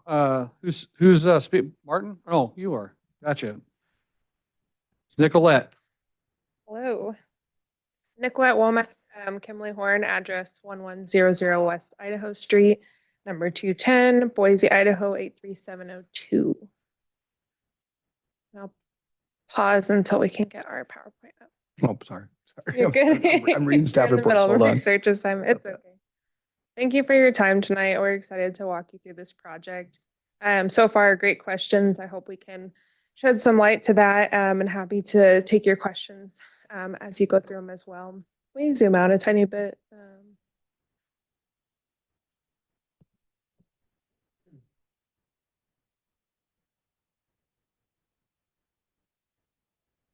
You want to pause that, Ryan, while he's messing with that, please? Okay. She can start. She can start. Oh, can we zoom out? She needs her PowerPoint. You're pulling stuff around. That's her presentation. Can you zoom out a tiny bit? Yeah, you can't sorry. see it. Thank you. All good, all good. It just keeps getting later tonight, guys. Thanks for hanging in there. All right, so we're here tonight for Starling Springs subdivision. Shown here are some conceptual elevations for it as well. I don't know if the clicker works, so my apologies. It needs to go into. Needs to go to presentation mode, yes. Thank you. Where's it at? Presentation. Should it be under?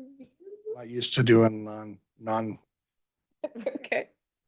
PowerPoint. So Someone wants to help me. I think view it, right? Review. Awesome. And then I don't know. Maybe it's under window. Yeah, it's just it's PDF through Bluebeam. Yeah. Or any idea?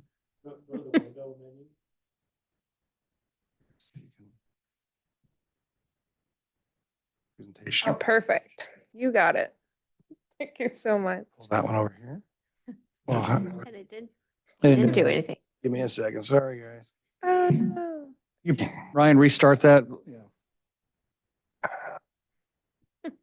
Sorry, I thought I was making lives easier going into than all of our shapes of view.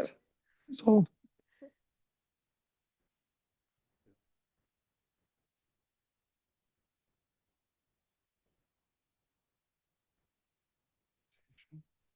How do you get it back? It won't go over.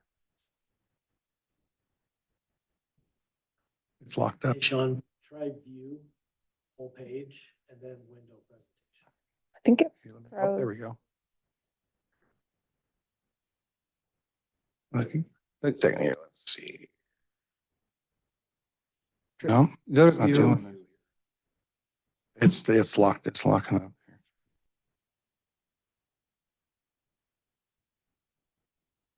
I might just have to do it manually. Yes.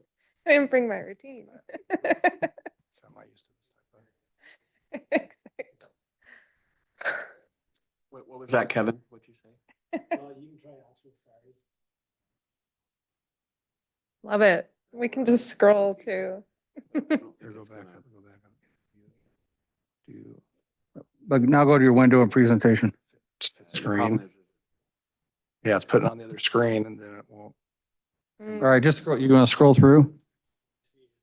It's flipping it over to the screen and then it won't.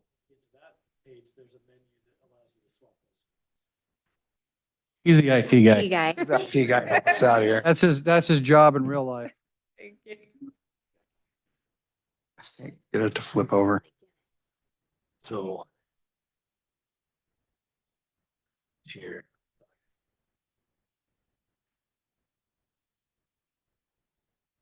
Okay, we're going to take a break till 9 while they're getting this figured out. Till 9.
It's 8:57. Sorry about that. State your name and address again, please, for the record. Start all over. Mayor, council members, my name is Nicolette Womack with Kimley Horn, and my address is 1100 West Idaho Street, Suite 210, Boise, Idaho 83702. Thank you so much for your time tonight and bearing with us in our PowerPoint struggles. We are here for the Starling Springs subdivision. Shown here are some conceptual elevations we'll bring back up.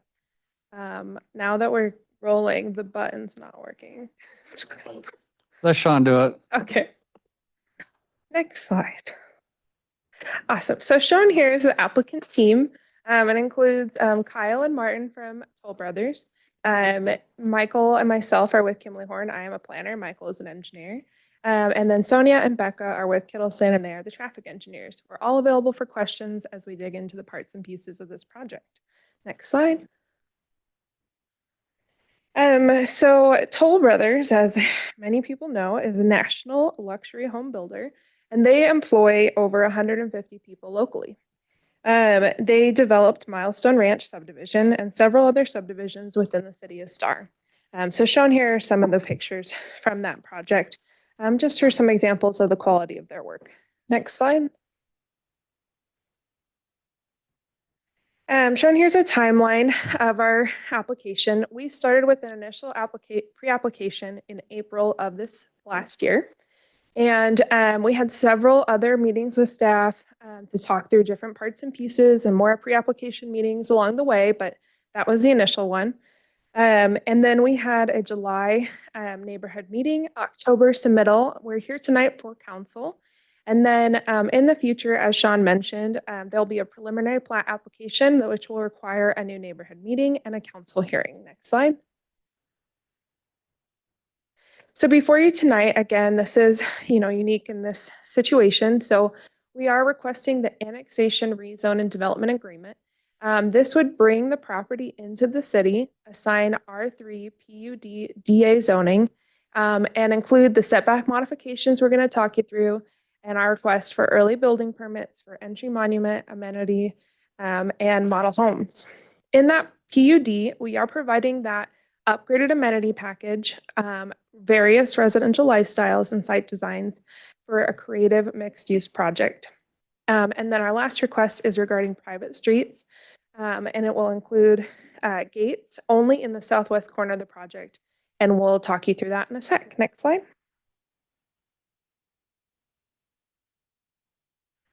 Shown here is a vicinity map. We can pull this back up at any time, but it shows what's going on in the neighborhood and the many projects that are underway. So again, we are Starling Springs subdivision in the northwest corner. Next slide.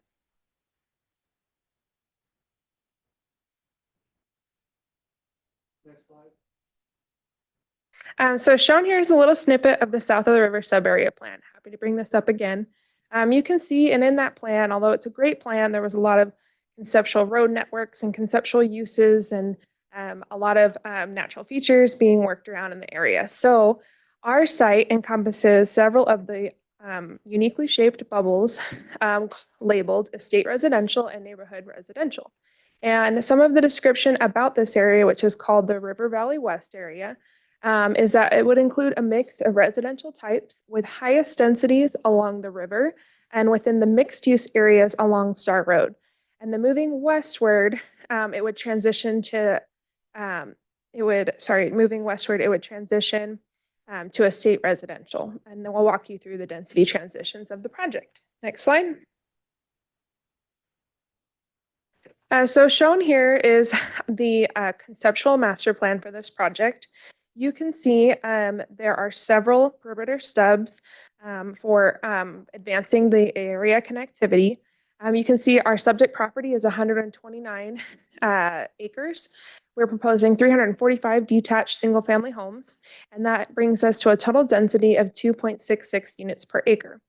On the legend, you can see that there are different Toll Brother products included in the various colors shown there. We'll walk you through each one of those products, but you can see generally our densest product is in the far right side of this project, and it's in the grayish tan color shown right there. And then we transition to a slightly less dense product around some of our central amenity areas. Again, lower density, lowest density as you move closer to the river. And I will just note for general information, there's quite a bit of wetlands on this property, so we are being strategic with several of the site features to work around that and incorporate it into the project. You will see office has been added and office is shown there in the northeast corner. Next slide. I apologize. I'm going to make you go back one slide. Thank you. So it is important we note, just so we all have our bearings, Joplin Road is an east-west collector being proposed to be extended along our southern boundary. And working with staff, we are proposing a new east-west collector along the north side of our boundary with a half-street improvement that would touch the adjacent property to the north. Next slide.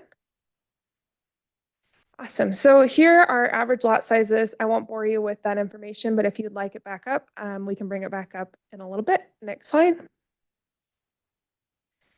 So there are various setbacks being proposed in this project for your review tonight. In general, we are only proposing setbacks for the buildable lots, and we are proposing all garages will be set back from the drive aisles a minimum of 20 feet to provide a full depth parking space on the driveway apron. You can see our different residential products listed underneath the housing typologies. And you can see the different setbacks we are requesting. In general, all of these setbacks are very similar to a standard R3 zone, which you have. Next slide. So shown here are some elevations of the Riverbend product and the estate product. It is important to note that Toll Brothers is actually undergoing revisions to their architectural models. So these are the current ones, but they are adding additional upgraded architectural features, which will be more consistent with the South of the River plan. Next slide. So shown here is the Brookside product. Next slide. The Magnolia product. Next slide. And then our courtyard product. This is the more unique product within the subdivision. So the courtyard product is specifically designed for simplified lifestyles, and it's consolidated on a central drive aisle. Each pod of 4 is shown here as a typical lot layout. There are setbacks specific to this diagram shown on the far left table. The only item that has been edited since the narrative submittal is the 13-foot interior side setback. This is for this area along the drive aisle. It was shown as 5. We can go larger at 13, totally fine either way. In general, I do want to note that we did work with the fire department regarding these areas between the homes going north-south. And we are proposing a fire access and use easement with fire-rated walls and reduced eaves on those buildings to allow for the setback that we have shown there, which is 8 feet. Next slide. So shown here is a street view of how the courtyard products would line up on a street view. It's important to note that the slightly grayer trees are the ends of the central drive aisle, basically, and you can see that the little spots that are poking out right here are the rear homes and how they would poke out from behind, basically, and be visible through the central drive aisle. Next slide. So shown here are elevations for the courtyard product. Next slide. Our project does include private streets requests with gates. The gates are shown with the yellow stars. The gated area is 36 acres, 77 units, 2.2 units per acre, and has an overall roadway square footage of 4,540 feet. This gated community aligns with the South of the River Plan, which had a goal of elevating the estate-like feel within the area, and that's why we feel like it is critical for the project. Next slide.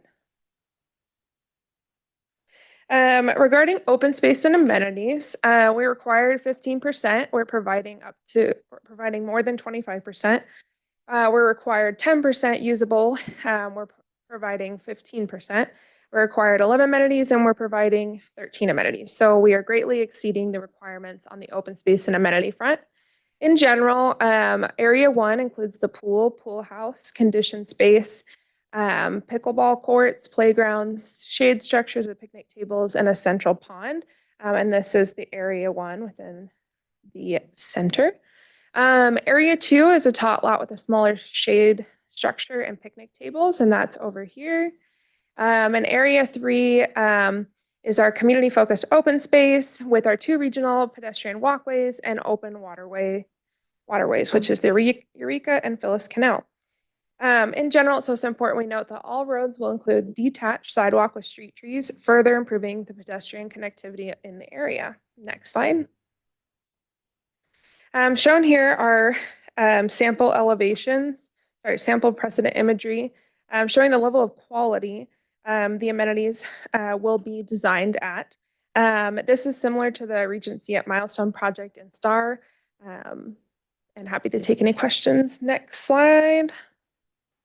Regarding the staff report, we appreciate all the time working with staff and various agencies to work through several of the items on the project.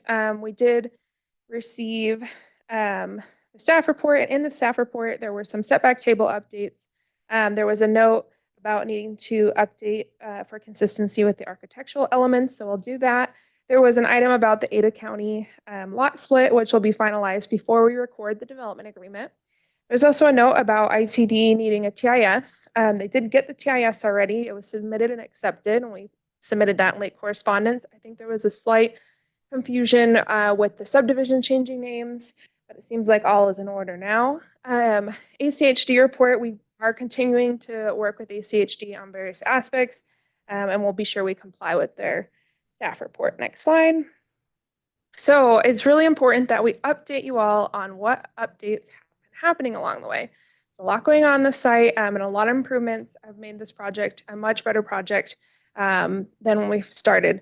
We have done substantial redesign on this project. We have reduced the density, we have incorporated a collector, and we have incorporated additional open space and natural canal emphasis.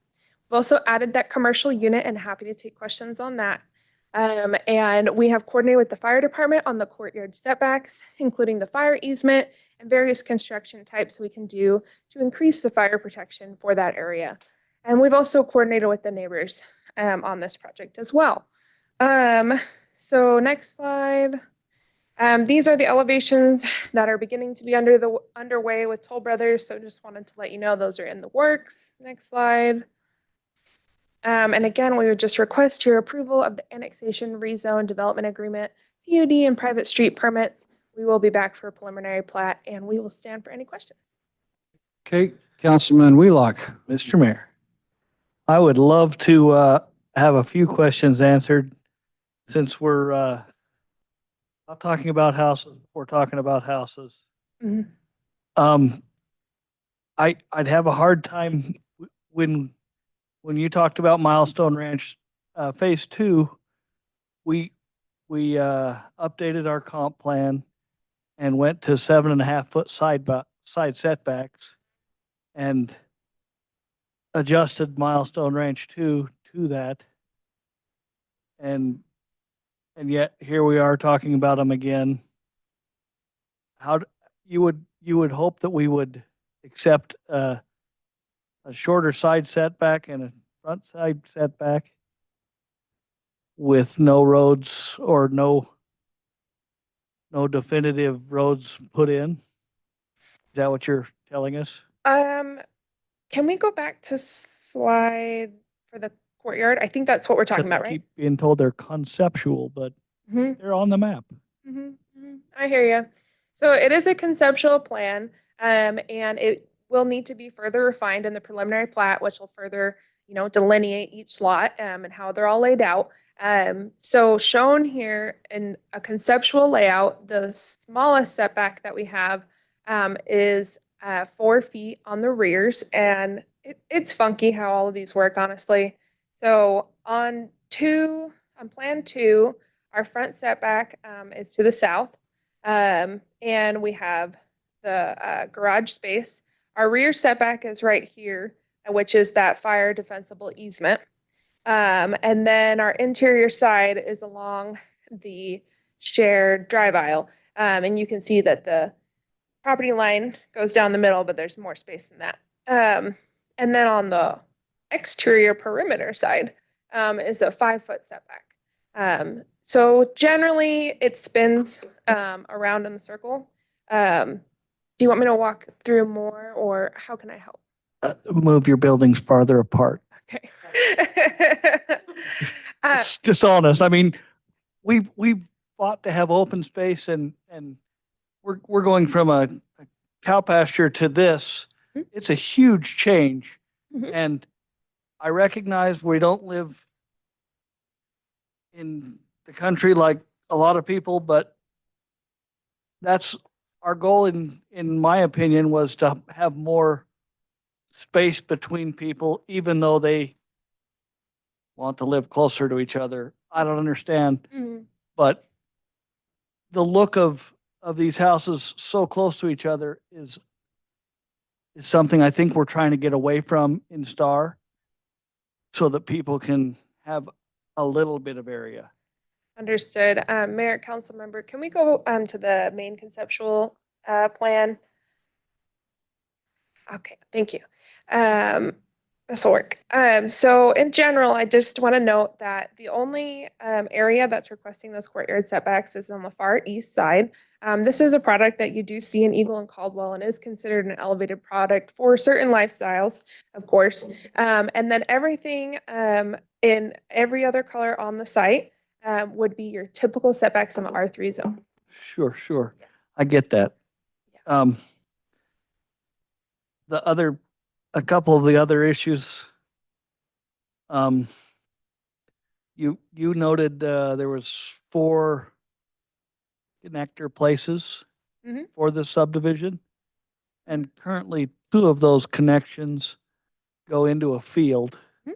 And I'm hoping that they're like that for decades to come, to be right honest. But that leaves all of these units coming out two exits. Is that, Mayor, council members, can we go back to the earlier slides? I was trying to be optimistic and giving them another out, but yeah. Mayor, council members, so there is an additional fire emergency exit right here as well to Joplin Road. So there will be the main entrance off of Joplin, a fire entrance, and then the collector roadway. But the regular traffic would all not be allowed to use the fire entrance. Okay. And currently, have you had neighborhood conversations with the commercial being as close to the farming area as possible? Mayor, council member, we have not, as far as I understood, unless Martin has had different conversations. This is still conceptual in nature. And the goal was to ensure that it remained closer to the commercial that's anticipated in the south of the river plan. Okay, thank you. So in reality, that commercial will never be developed unless the land around it is developed. Because you have no roads or any way to get to that unless you have that collector road built out. Okay. All right. Mayor Chadwick. Councilman Nielsen. I'd like to continue along on the courtyard. Maybe we could go to that slide again, Sean. And maybe you could point out to me where the courtyard is. Mayor, council member, it's the central drive aisle. So the driveway is the courtyard. And then, you know, we're dealing with two different zoning designations. And this isn't going to come out as a question, but there is a question behind it. Okay. As we move from one zoning designation to another zoning designation, it's not clear in my mind. In fact, I don't think that it's the case that you get to then average your density over two different zoning designations. Like they need to stand on their own. So when you're neighborhood residential, you're definitely not R3 unless you average it out over the estate residential. But I'm not sure that our code allows you to do that. Frankly, I'm hoping it does not. I would like to see a product called Courtyard actually have a courtyard that's not going to be occupied by vehicles. And granted, the drive aisle probably won't be because it's a drive aisle, but those garages, like this isn't a courtyard feel, right? This is just high density that's kind of masquerading and looking to be way more dense and have shorter setbacks than what we allow. So like I said, there's a question behind it, but it all came out as a statement. Just interested in your thoughts. And Sean, this kind of gets back to the question that I asked in the beginning as well. Yeah. Do you want to hop in or do you want me?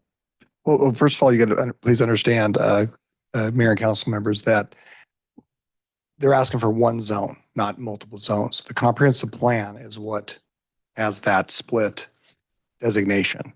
And so the overall, so we do look at the overall density of the entire project when we're. So the overall density zone is R3. And so we calculate the maximum density as R3. I get the R3 part, but there's neighborhood residential and estate residential. Correct. The neighborhood residential allows up to 5 units to the acre. The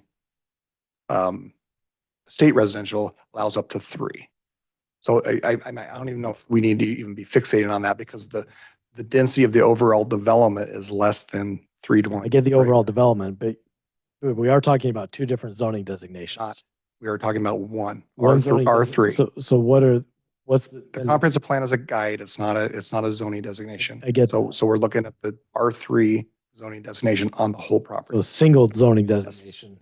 Yeah. And just the distinction between neighborhood and estate is a comprehensive plan. Correct. Got it. And through through the plan unit development, we're looking for the diversity in lot sizes. And so that's where they have what they're calling the cluster product, the single family on the smaller lots, and those large estate lots to the north. Okay, thank you. Yep. So no, you don't have to comment on that part, but back to the courtyard part. Mayor, council members, so in general, I hear you on the courtyard. I will just state though that that is a central area that is only being used by 2 homes. So the likelihood that you're going to see significant regular traffic on that strip all throughout the day is pretty low.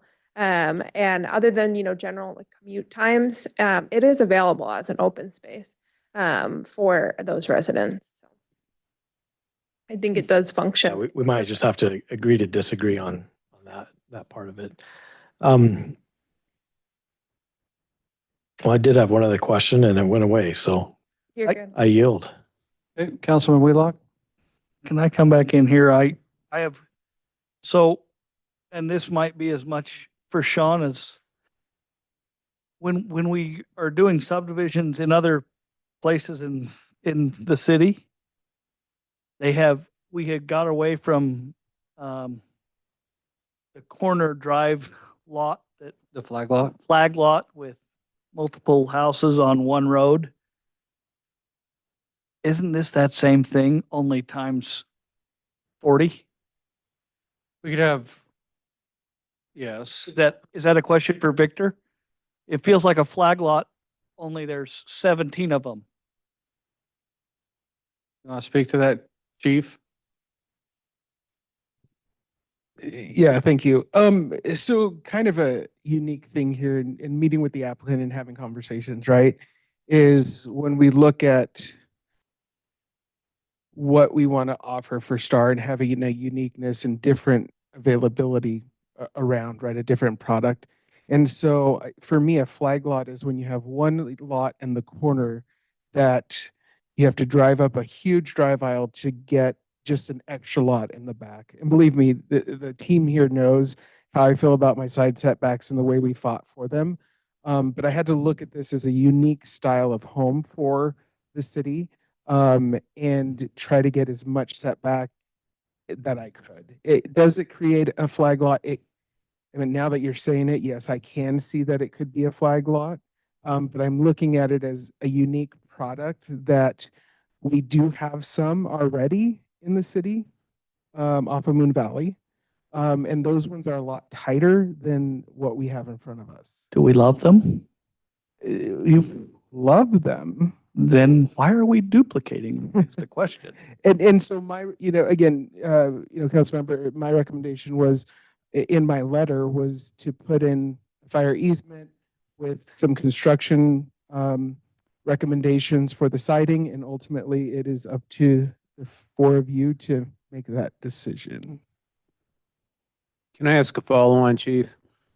Councilman Hershey? If ladder 51 was to pull in there, could it turn around? No, sir, because in a situation like this, we wouldn't get the ladder truck back there. How about engine 51?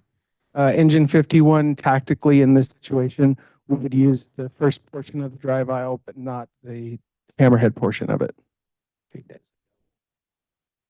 Thank you, Chief. Mr. Mayor, again, for some clarification, staff is not looking at these as flag lots. These are, the 2 lots in the back have a shared driveway, and our code does allow up to 2 houses to have a shared driveway with fire district approval. So if they, by doing this, they actually are not, there's only 2 houses that are taking access off of that driveway, not 4. To their courtyard. Whatever they want to call them, but they're not considered flag lots. Okay, Councilman Nielsen, did your question come back? Yeah, it's kind of my, again, part of my original question to Sean, and maybe you can help out here too. So help me understand the rural design elements and how this preserves a rural look and feel. And what sort of things you're anticipating to put in there that accomplish that? Mayor, council members, can we get the conceptual plan? Yep, this is great. Mayor,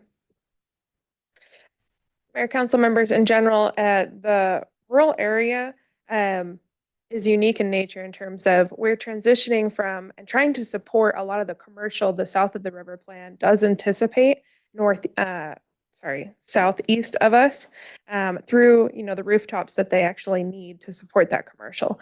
But in general, the existing homes are proposed to stay along the river, and then adjacent to them are estate homes that will transition to the collector roadway.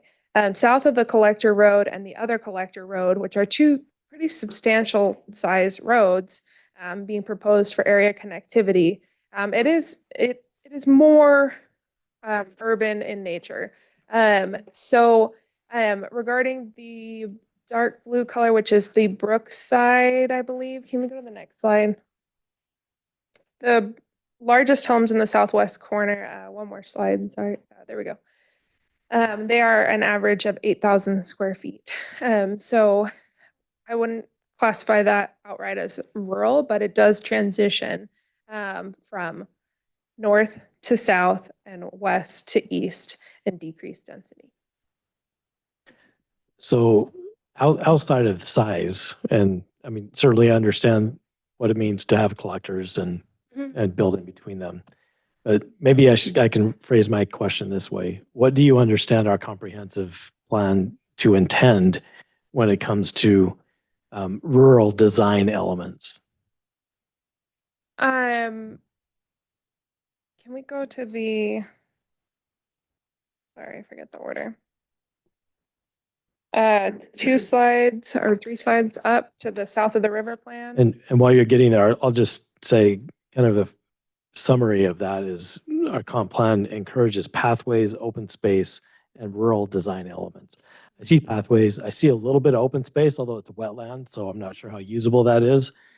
But let's talk about what are those rural design elements. What makes this, on paper, it looks like any other R3 development. This isn't supposed to be like any other R3 development. So those design elements, I think, are really important. Mayor, council members, I do just want to note that I do hear you in the discussion about rural, but there is a whole other separate color on the south of the river plan called rural residential, which is not within this property boundaries. The only comp plan designation we've been told to follow, as far as I understand, is the estate residential and the neighborhood residential, which I would believe have uniquely different design interventions than rural, like you're mentioning. Yeah, and I think the rural residential is intended to actually have rural uses. And this is not, but again, rural design elements. So I just want to know what's contemplated for that. And it's fair to say that you don't know. Yeah.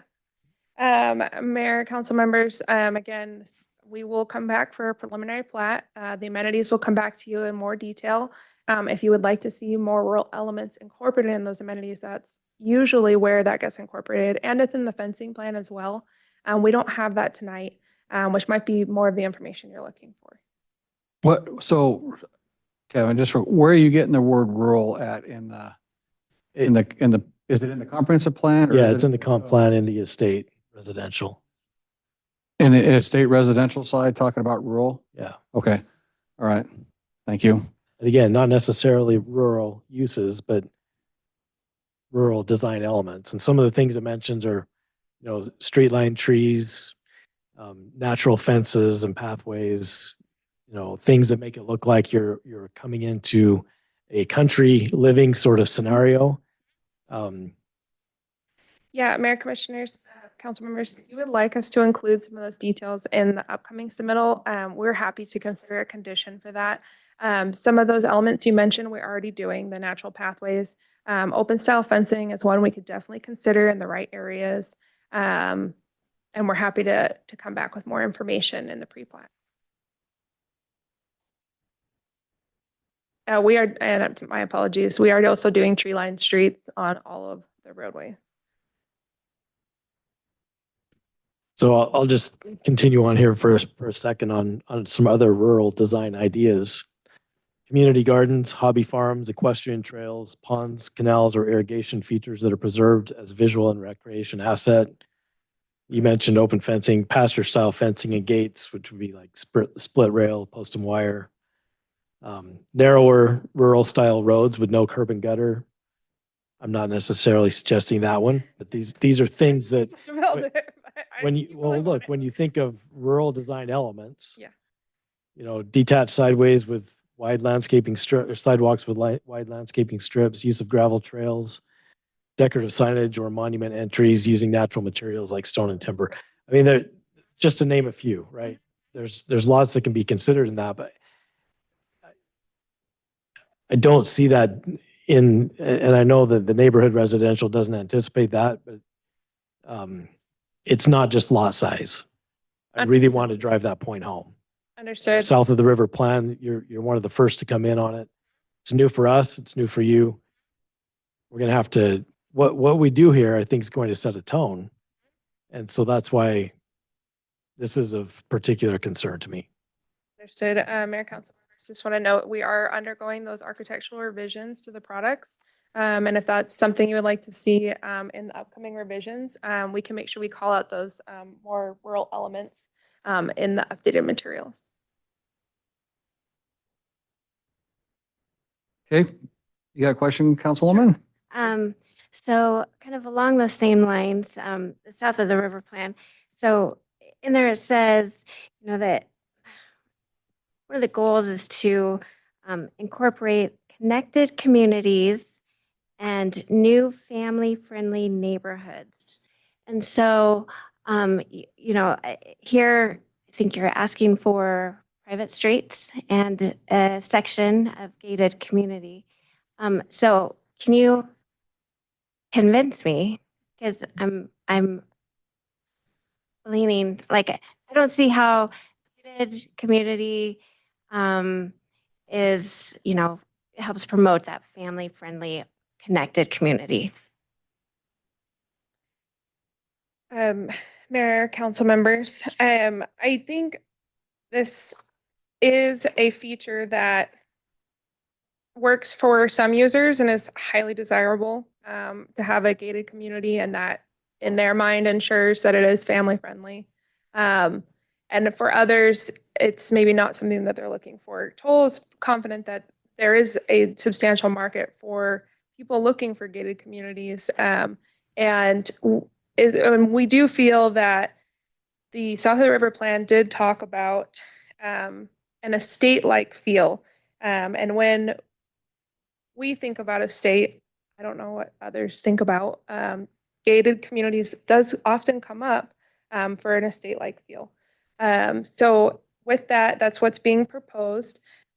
We do just want to note that in your agency comments, I believe it was from the police department who commented saying they had no concerns with the gates. I will tell you, it's not no concerns. I think there's always a concern for us with the ability.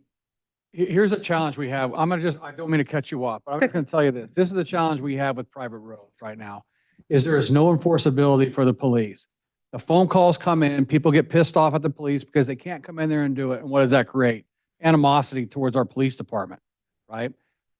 That's why we have backed away completely from any sort of private road scenarios. Even though the comments were made that they made, it's not a desirable product for us because we end up listening to that in here when they're not able to come in and enforce traffic. If it's a felony thing, it's different, right? But if it's a traffic concern, speeding, parking, the wrong way, doing all that stuff, not a thing they can do, but they get blamed for it. And that's the challenge that we face with private roads, just so you're aware. And I don't know how you address that. Mayor, are you there? That is definitely a situation you're facing. And I think Toll Brothers is excited to have a gated community, but would consider other options if this doesn't feel like the right time for STAR. It may be wise not to have a gated, just it's based on what Councilman was talking about in our plan. If it talks about connectivity, it doesn't create, it creates a pot of people that don't want to be neighborly, honestly, right? And then what happens if people walk on those sidewalks and get yelled at by their neighbors? Creates problems. Are you there? And so for a city of Star, I base everything off of Star equals community. I say that a lot on a lot of stuff. And that has nothing to do with community on private roads, just to be aware of that, okay? Councilman? Sorry, my mic's not on. Just in support of what you're saying there, our comprehensive plan for estate residential land use, the vision is to avoid stack and pack subdivisions and instead promote a family-friendly country atmosphere within a suburbanized framework. I'm not aware of a country atmosphere that has a gated community. Unless you consider the gate, the big post going up with the one across the top and the cow horns on top, That's where I'm going. but you drive through it, there's not It's still a gate. So I don't know what size lot it is, but it's still a gate. it's an open gate. Yeah. That's the other Most of the time. 900 acres that's around this property. Hear you. Understood. Gabe, sorry. I didn't mean to cut you off, so if you want to keep going, but any other questions for her right now? Because I have some too. Yeah, sure. I'll kind of go back to my question I first asked about the commercial. And so like on this map here, it's not even a little spot of commercial on there. So I guess I understand, so that you're bringing us an application with a variety of residential. And I go back to like the intent of the PUD isn't just to develop residential. And so help me work through that. Mayor and council member, my understanding of the PUD is in general, it gives you additional amenity packages through the use of unique lot sizes and products to consolidate those homes around, specific features and better incorporate them into the site with the inclusion of commercial. So what's shown to you tonight is the office in the north east corner. If that doesn't meet what you're looking for, we're happy to work with Toll on confirming, more locations that would better incorporate that. We do just want to note that there wasn't that much commercial anticipated in the south of the river plan specific to this exact area. So the uses that they were considering were more in alignment of like one coffee shop or one dentist office or one child care within that area, which would be a neighborhood serving use, it'd be family friendly. But that's what they were considering when this was drawn. All right. And so I guess why wouldn't you submit an application that is just residential and skip the PUD? Mayor, council members, so the way that your code is written, certain setbacks can only be requested through the PUD process, and the other ones are only through the DA, which is somewhat abnormal in the valley. Honestly, they're usually more fluid in both applications, depending on the jurisdiction. So we're trying to work within the unique setup of the STAR code. Got it. Right. Okay. I do have some questions though, real quick for you. We do have a longtime family that's a cattle ranching family that surrounds you. How are we going to protect, if this were to get approved, that operation? Because quite frankly, I'd like to see it stay, right? Reality is at some point it will sell. But how do we protect that operation until such time that it develops in the future with fences, irrigation drainage issues, people throwing waste over their fences? I mean, how do we stop this so it doesn't impact that operation? And inevitably, the people that end up moving in don't understand the ranching lifestyle and don't understand that cows mate, cows give babies or give birth, right? Cows stink at times, depending on the direction of the wind. How are we going to protect these besides the Right to Farm Act? That's a BS statement. I think the most ignorant statement that we have in Idaho that we put in these things. How are we going to physically protect that operation with this development? We're throwing all sorts of things at you. So You're good. as you Just know, like the here- star is not the same. Apologize. Mayor, council members, I hear you there. I think what council member Nielsen was talking about with incorporating more rural elements where this is something that's incorporated in the community and valued as, part of the community look and feel, I think will be somewhat helpful. Does it solve all of your problems? No. Right to Farm Act is definitely an important item that takes care of a lot of the legal side of things. It doesn't take care of the day-to-day complaints, that's for sure. We would hope that, we can work through these items one by one. We do have a clubhouse on site, which would have an on-site manager, I believe, that would also be available for specific issues. And we can work through, items with the adjacent neighbor to make sure we're all being neighborly. I did just want to note that there is substantial subdivisions literally being built right now in the area. And so this neighborhood is changing a lot, and I don't hope that those uses go away anytime soon. No, I get that, but this is like where, this is the first one that really stamps right into that operation, right? And so this is where we got to figure out, Mhm. what does that look like? Mhm. When I look at this project right here, where am I? Well, here's my highlighter, sorry. Across this top section right here, and this is the biggest concerns, right? When you have these larger lots, I think these folks can be a little bit different that are Mhm. along here. But when you're looking along this, right, we have a half collector road because the intent is for the other half of that collector road to be built at some point in the future, correct? Mhm. So when we're talking about this, if we were to approve this, I would like, I would request that an agricultural friendly fence, cattle fence, be built at your expense across this property to protect those cattle, right? And their operation on that. I do also understand that it might be ridiculous for even this road to be built at a half thing, that you would do something in the neighborhood of doing a bond or whatnot with ACHD to do that road at a later time, which would create an additional buffer along this. And you can grass it, do whatever we need to do to create that bigger buffer for this operation back here in the back, Mhm. right? At the same time, along this perimeter, I don't even know if there's a ditch or anything that's along here. That's what the green space is. There is a ditch there. Yeah. The challenge you're going to have is when ditches get burned and we utilize plastic fencing, which is not healthy for any of these animals anyway. So you're going to have to look at some sort of agricultural fencing operation along this whole thing, if the council were to approve this, to protect this operation, because the last thing we need to do is impact a large cattle operation that's been here for a long time, that's got a lot of history in the city of Star with the development, right? But also in a way that neighbors aren't going to, well, these guys don't have a yard anyway. They got a concrete courtyard, right? Is there any grass around these?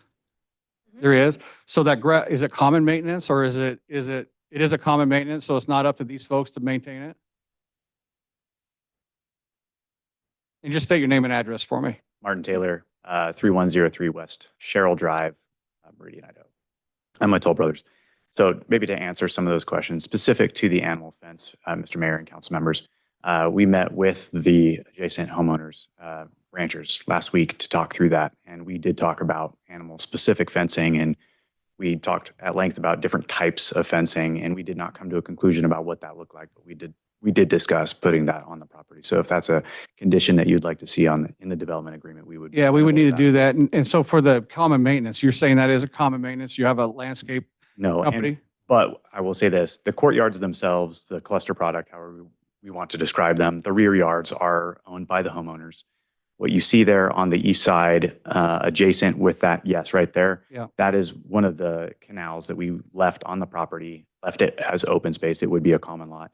We also discussed. Oh, that's that green spot right here? Yes, and we also discussed allowing that to go all the way north to allow for a further separation between the courtyard cluster product and the adjacent homeowners. Because I think that'd be good, because that prevents these guys from throwing their debris and stuff. You see that happen, right, over the fence.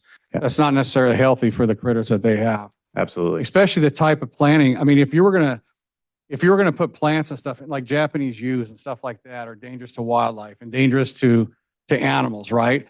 I mean, I would condition it that we have no toxic plants whatsoever built along this thing anywhere. And right? I would also say that as we come back through with the pre-plat development, you'll see the landscaping plan and we can specify that. Well, I mean, if it gets approved, it's going to be put in the development agreement though.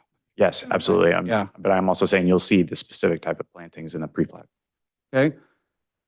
And then how's your manager going to handle the birthing of these calves? I'm just asking, Yeah. I'm asking the question No, because you have to ask the question. it's a reality. Have That they is a watched conversation Norman? we had with the ranchers to the east as well. So, And there's a lot of them right now being dropped, right? yes, we are open to discussion and feedback about that. We don't have a specific plan, but we would be giving a heads up to the HOA management that that is a possibility, and we would have full disclosure to the homeowners that that is what they are signing up for, is purchasing a home next to an active ranch. Okay. Thank you. Any further questions? Mayor? Councilman, I'm sorry, Councilman, Attorney, Just council. Attorney Chris, Council. And this is actually probably for Councilman Nielsen, because I was trying to go, and I apologize, because I was trying to find in the comp plan the language that Councilman Nielsen was reading that referenced the rural character. So Kevin, could you point that out to me, what you were reading about the, like the rural nature and stuff? Yeah, I don't have the page in front of me. I just have a summary from my notes. Oh, okay. Okay. Yeah, it might be helpful just for the, what I'm looking at is the bottom of page 30 of the comp plan that has the estate rural residential. It's just, there's just a paragraph there, but it actually doesn't mention like preserving the rural character. And so that's why I thought maybe I was reading something different than what you were looking at. Yeah, and I don't know that my intent is to preserve a rural. Well, I guess rural design elements does speak to the character, but again, not rural uses, rural design elements, right? Yeah, and maybe I'll just read it so it's in the record, what I'm seeing, so it's in the record for everybody. So the estate rural residential is suitable primarily for single-family residential use. Densities in this land use area are a maximum of 2 dwelling units per acre. Densities not exceeding 1 to 2 units per acre are to be encouraged in areas of the floodplain, ridgeline development areas, hillside developable areas, and where new residential lots are proposed immediately adjacent to existing residential lots of greater than 1 acre, where those existing larger lots are not likely to be subdivided in the future. Clustering is allowed to preserve open space. So that's the paragraph under estate rural residential. I think it's worth to kind of read that into the record so everybody in the room knows what we're talking about. Which one? Estate urban? Oh, okay. So the state urban residential is suitable primarily for single family residential use. Densities in this land use area are a maximum of 3 dwelling units per acre. Densities not exceeding 1 to 2 units per acre are to be encouraged in areas of the floodplain, ridgeline developable areas, hillside developable areas, and where new residential lots are proposed immediately adjacent to existing residential lots of greater than 1 acre, where those existing larger lots are not likely to be subdivided in the future. Clustering is allowed to preserve open space. So that's the urban definition. I think the only difference really between the estate urban and estate rural is the density. Estate urban gives you 3 units to the acre. Is that? Oh, Here, yeah, speak in your microphone for me, Sean. oh, there you go. Now, and then if you go further down, the neighborhood residential is the 3 to 5 dwelling units per acre. So all the estate residential definitions are basically the same, or the scopes are the same. It's just that the densities are what's different.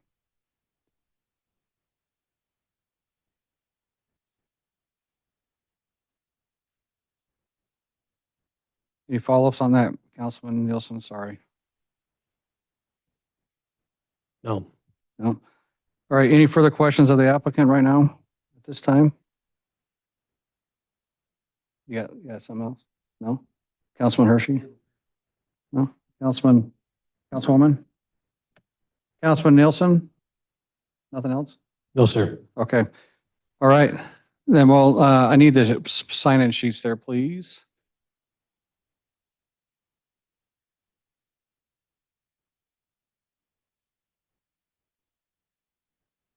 Thank you, sir.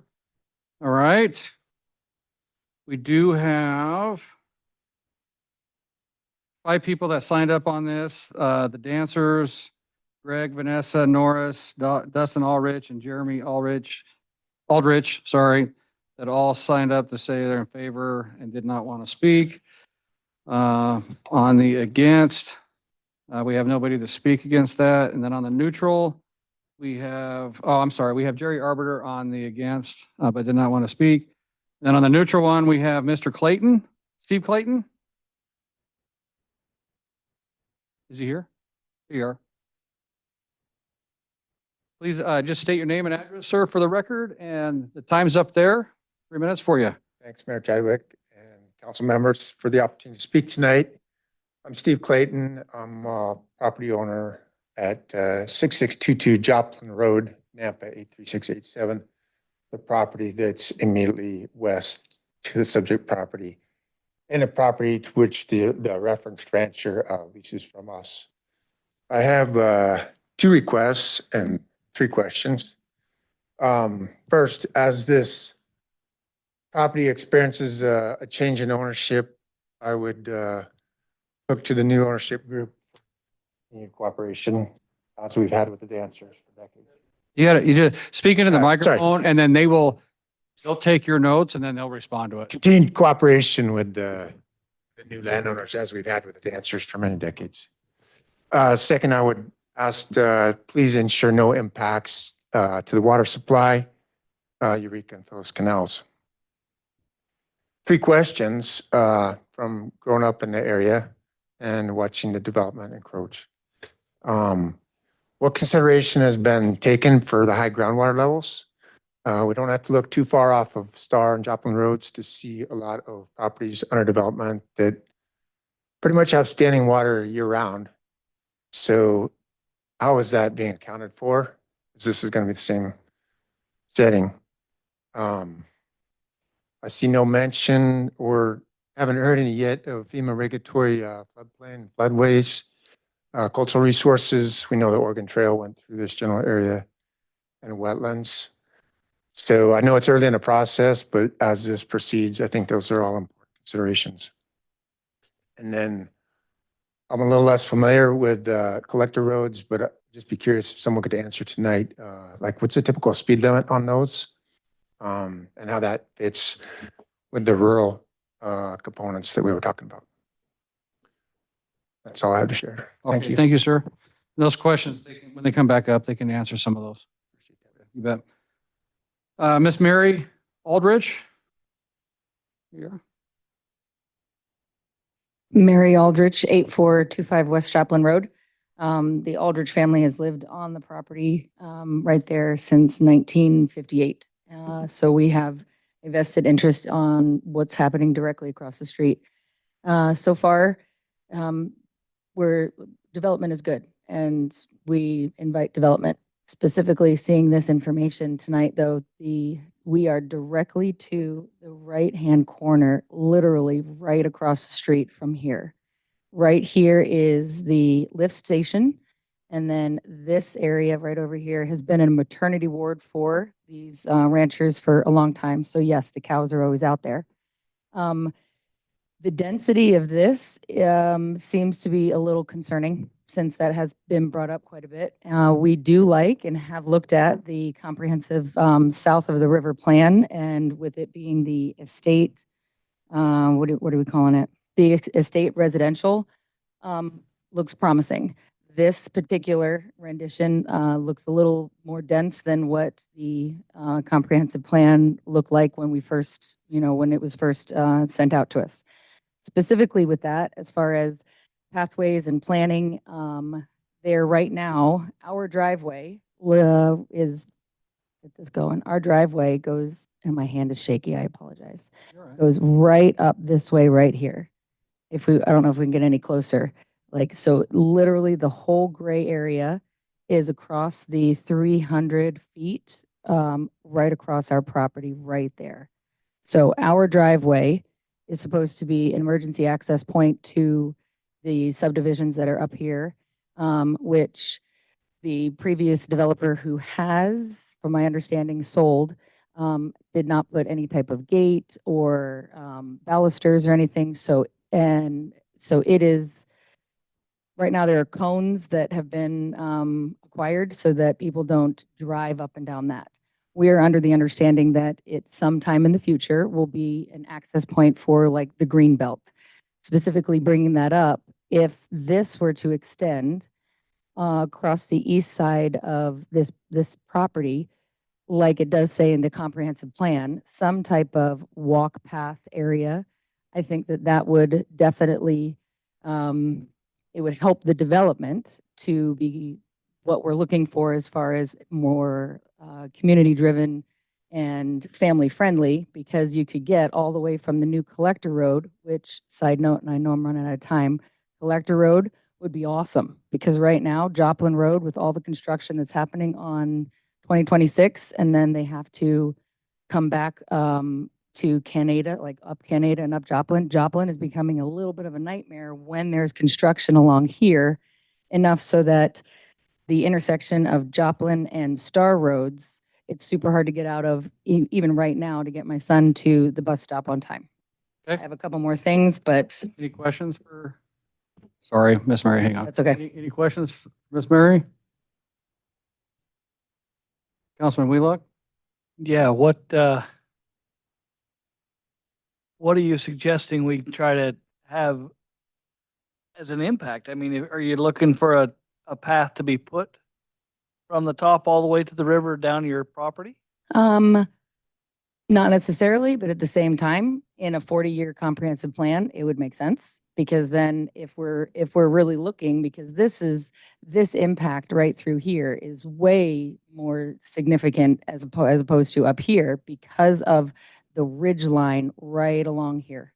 This ridge line really separates people in the lower plain, which do have water issues for sure, with the standing water, and then the people up on the higher plains, up like up here on the ridge. Again, a side note, the Oregon Trail did go on Joplin Road, and I can even send you guys the information that is actual Oregon Trail. So it's not just in the vicinity of this area somewhere. It is actually Joplin Road is part of the Oregon Trail. So even something like that incorporated into a development, might be significant for them. But then, as well as the collector roads, if this new collector road doesn't even begin, then right through here, everybody's going to be coming through here, and all of the people that, have to come all the way around.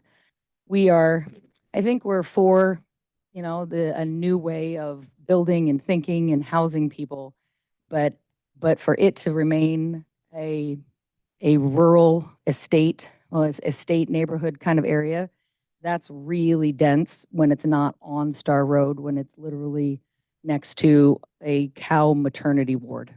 So as far as a pathway, yeah, a pathway. And if that were to be the case, then things that say, that help with it being encourages that. May I ask one other question? As far as when the water and sewer, because sewer already comes up to right in front of our driveway, literally right here, and then the sewer goes up through our driveway, which when they were doing that for the lift station, the depth was at least 40 feet.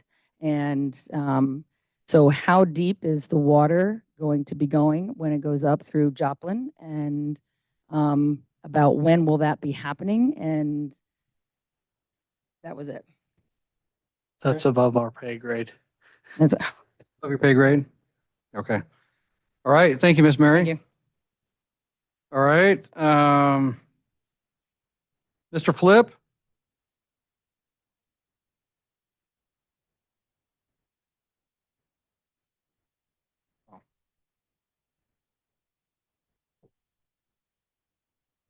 Mr. Mayor and council members, my name is Flip Phillips. I live at 7855 North Star Road.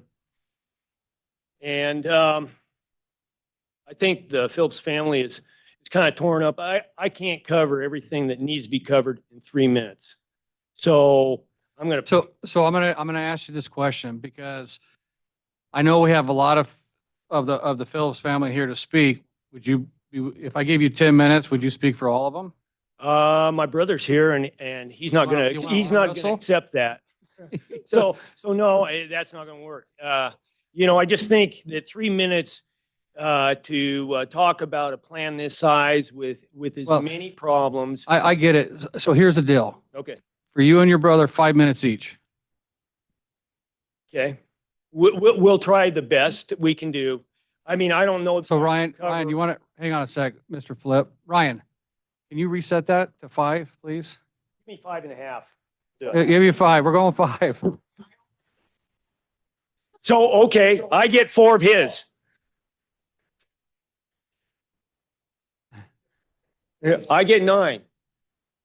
They say I'm pretty windy, so we'll try. If you quit arguing with me, we could get going. You get the 5 minutes. Okay, I got it. So I guess we're gonna start with fencing because we are somewhat concerned about what goes on next to a development. And so I think that the city had some complaints with a great lady. Her name was Brenda Weaver. She asked for a solid metal fence. Plastic is not going to work in our application. It just doesn't work. So she asked for a metal fence. I've seen a picture of it. I think it's somewhat good. It might resolve some of the issues. So we want to keep people's pets out and people out of us, and we do not want cows in their neighborhood. I mean, good fences make good neighbors. That's where we're at. It's always been that way. And so I guess that's the fencing issue that I think that we're going to have to address going forward. I am particularly not fond of the courtyard. So I look at it as phone calls. On the eastern boundary of this, there's 31% more potential phone calls to us, to the Phillips family, than on the western boundary. So I don't like that density right there. If you ask your staff or you ask the developer, what's the density when you just look at that one spot? Well, it's 12 units per acre. So a 60 by 60 foot lot is 12 units per acre. If you kitty corner over there from those courtyard lots, the last thing that, well, I don't know if it was the last thing you permitted, but it's oak lawn or oak something, and we call it Mosquito Flats. That is almost twice the square footage of the courtyard lots. And I'm going, you know, and the nice thing about Mosquito Flats is there's a buffer. There's a county road between us. I could care less what goes on over there because I have a county road buffer. We don't have any buffer anywhere in this development that's proposed tonight. And you know how people are. They see something, they hear something, they smell something, they're calling. And the first person they're going to try to call, somehow my phone number will get out. And the next person, they're going to call you. And it's ridiculous. So it's a big concern.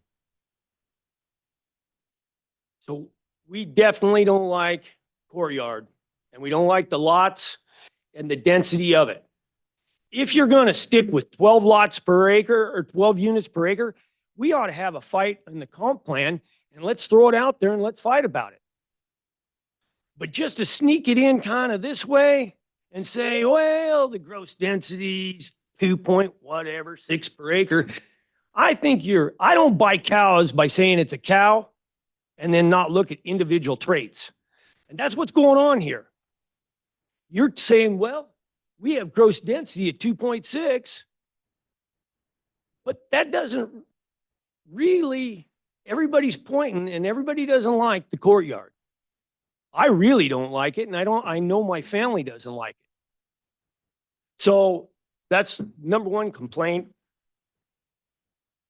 You know, and you made a YouTube video, and I like it, but there's about 4 things you say in that video, and you're talking specifically about south of the river. You want viable, walkable, livable, sustainable communities. I agree. That's what STAR needs and STAR wants. How is this a walkable community? You know how many people I see walking down Star Road south of the bridge? The only people walking are the homeless people, because anybody walking on that road has got a screw loose because the traffic's so bad. So I think there, you lose on walkable communities right off the get-go. And it's not their fault. It's just the way it is. There's no place to shop. I mean, it's just, is this sustainable? I think the only thing that's sustainable is Toll's pocketbook in this thing. It's not sustainable for the rest of us who live here. Oh, your time is up there, Mr. Flip. Sorry. Okay. Any questions? I'm good. Any questions? Yeah, we got a question for you, sir. Councilman Nielsen. Thank you, Flip. Did you participate in the south of the river planning? No, my family did, but I did not. Yeah, just curious about that. I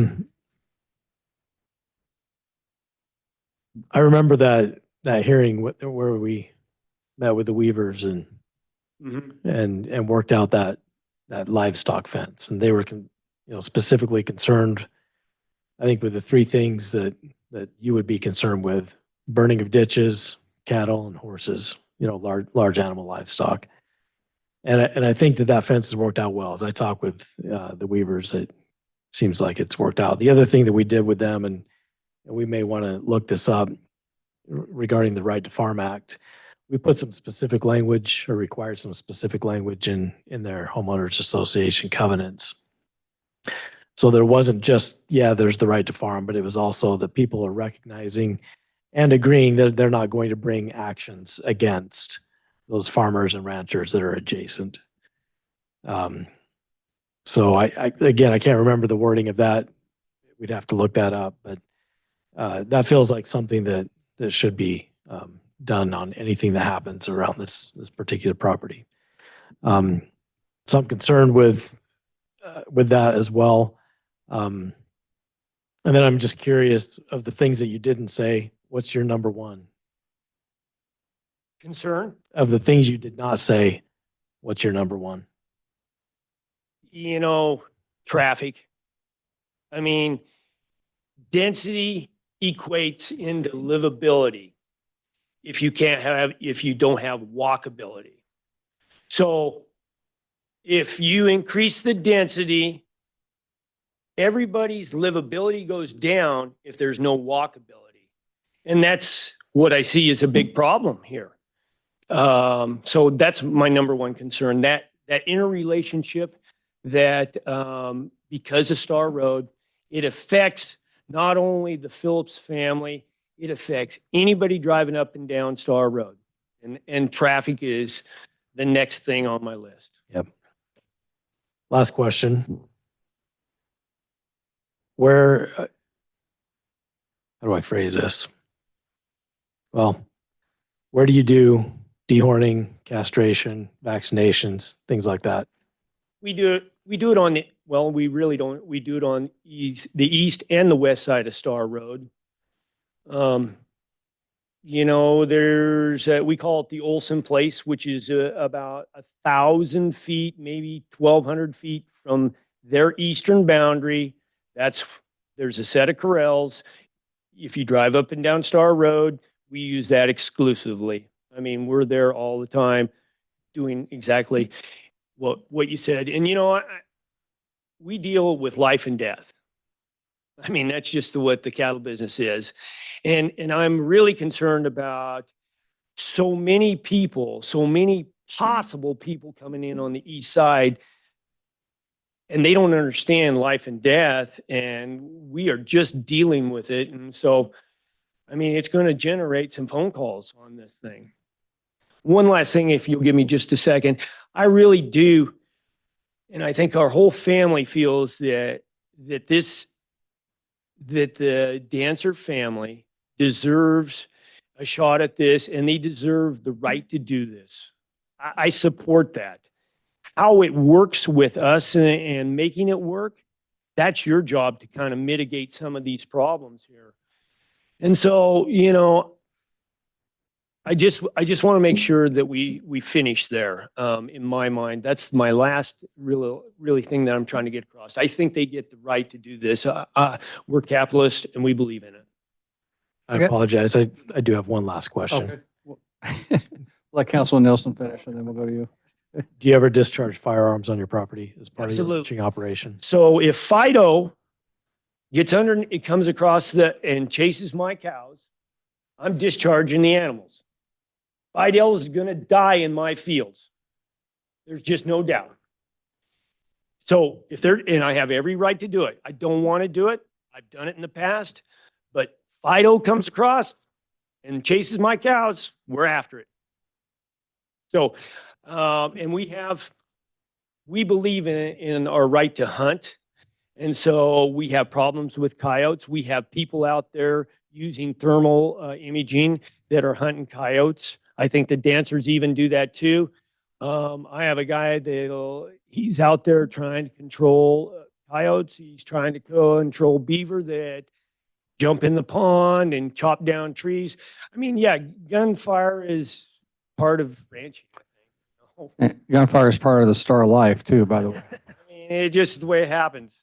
So, All right, Councilman Wheelock? I got one more question. This cluster row, you talked about not liking it, and I'm probably on your side, let's be clear. But if they were to take that side of the street, match it with the Mosquito Flats size subdivision lots, does that solve some of the problems for you? Because I understand it would also have the houses that are against your property. and that would be significant. I mean, I'm talking about the property line. That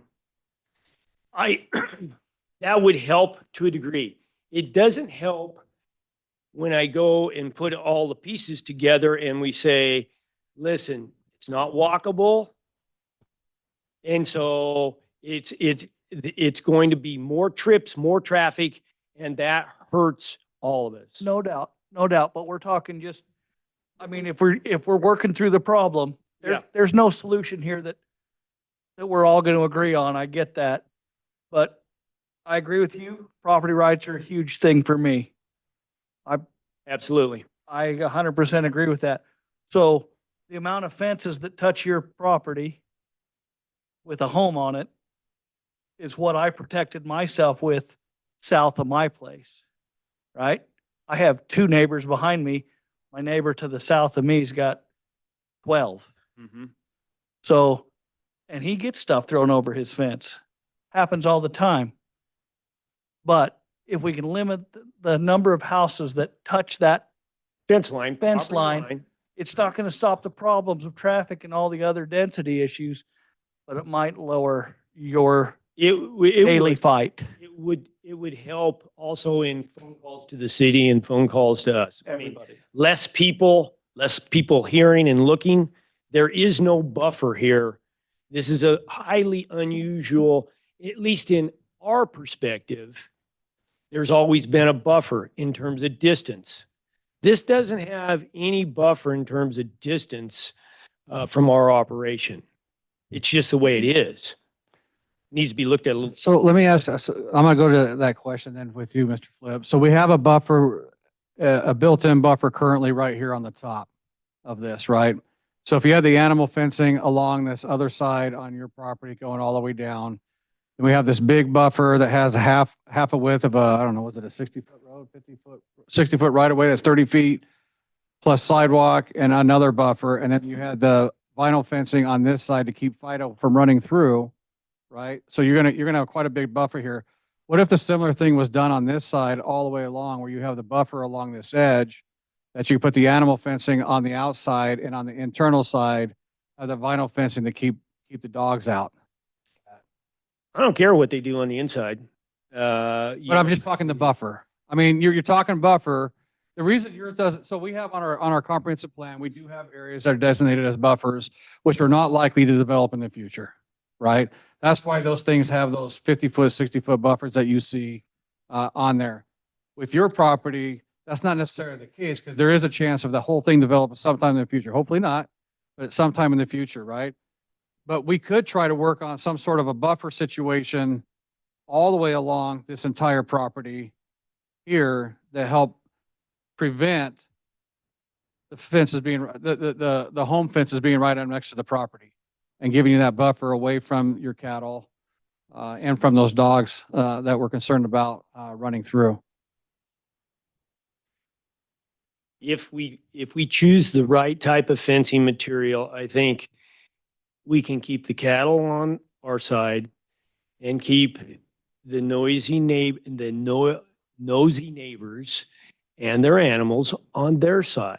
And that's where we're really striving to get. Right, and I think that's the two types of fencing, the kind that you need for your cattle and the kind that they need to keep everybody inside their yards, Yep. right? I think mean, it helps. Yeah. It's somewhat of a solution. All right. So, and I think less potential people calling because, it's also about not only what they can see, it's what they can hear. As this lady said, it's a maternity pen. So you have cows bawling, you have cows wanting to talk their calves. When I turn the bulls out, the bulls are raising hell out there. I mean, you got a lot of things going on there. Right. And then the cows disappear. So when it disappears, there's no issue. I don't care what's going on then, because we don't get any phone calls. Right. So that's what we're trying to achieve. Yep. No phone calls. All right. Any other you. questions of Mr. Flip? Thank you. Thank you. Appreciate you, sir. All right, Mark. Mr. Mark, where you at, sir?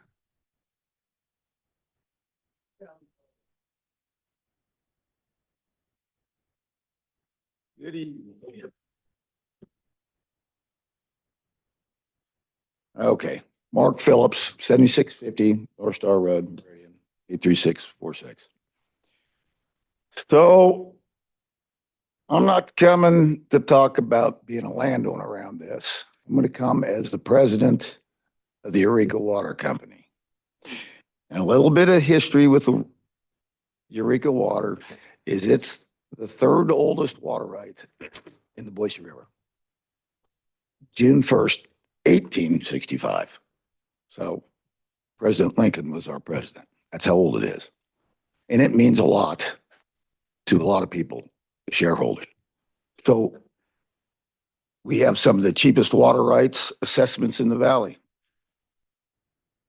Why? Because it's one of the oldest. We don't have a ditch rider. We have 3 volunteer board members. Volunteer, that's key. We don't get paid. We do it on the side.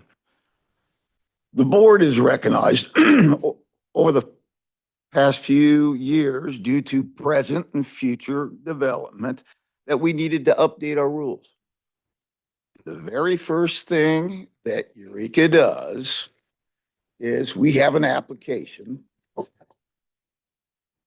I'd like to pass this out because we've got more to do later. More development's coming. This is what. I don't want you to speak up here because it doesn't get picked up on the microphone, but yeah. And make sure our city clerk right here gets one as well. Oh, sorry.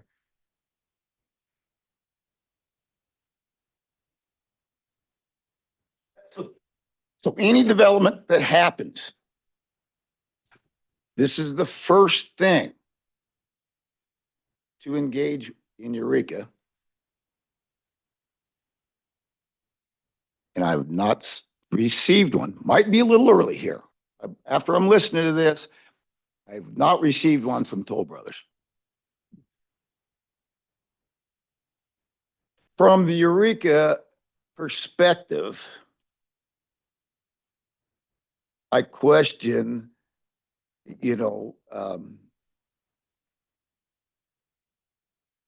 how can you, they don't know any easements. They don't know any of our setbacks, rerouting of pipes. I have no idea. But this is the first rules of engagement. So how can the council make a good decision on density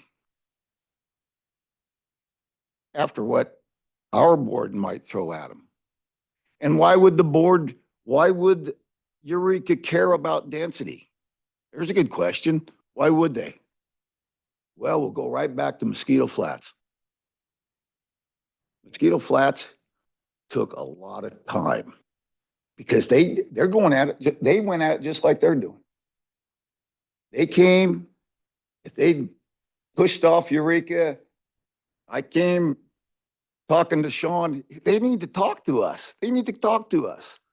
And I believe, not 100% sure, after you approved them, they had to come back after dealing with us for a relot alignment.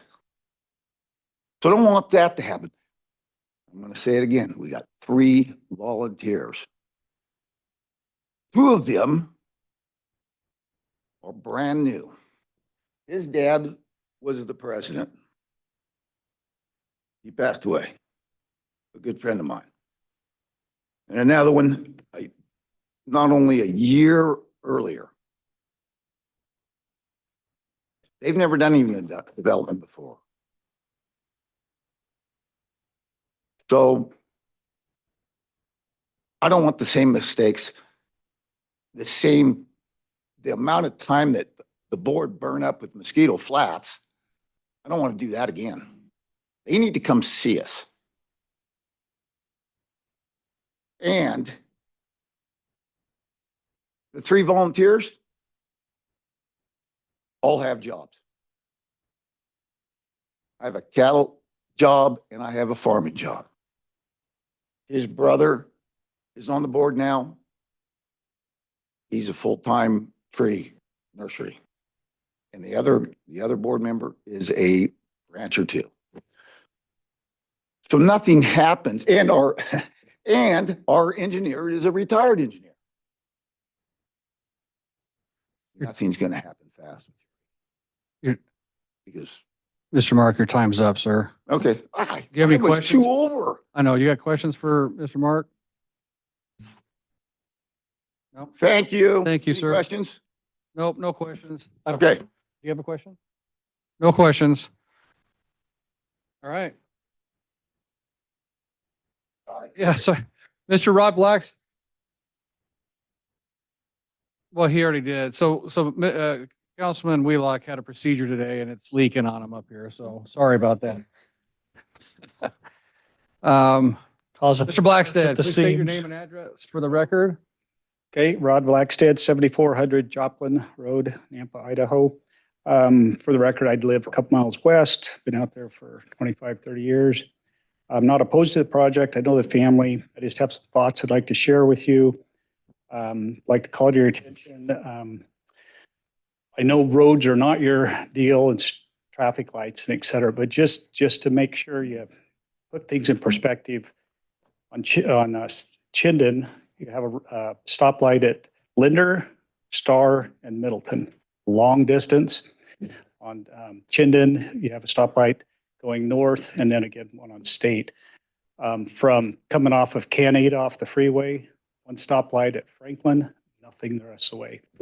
Lots of accidents every month in this area on Joplin, where it comes into Star, and on Canada, not so much where the stoplight is. Lots of deaths there.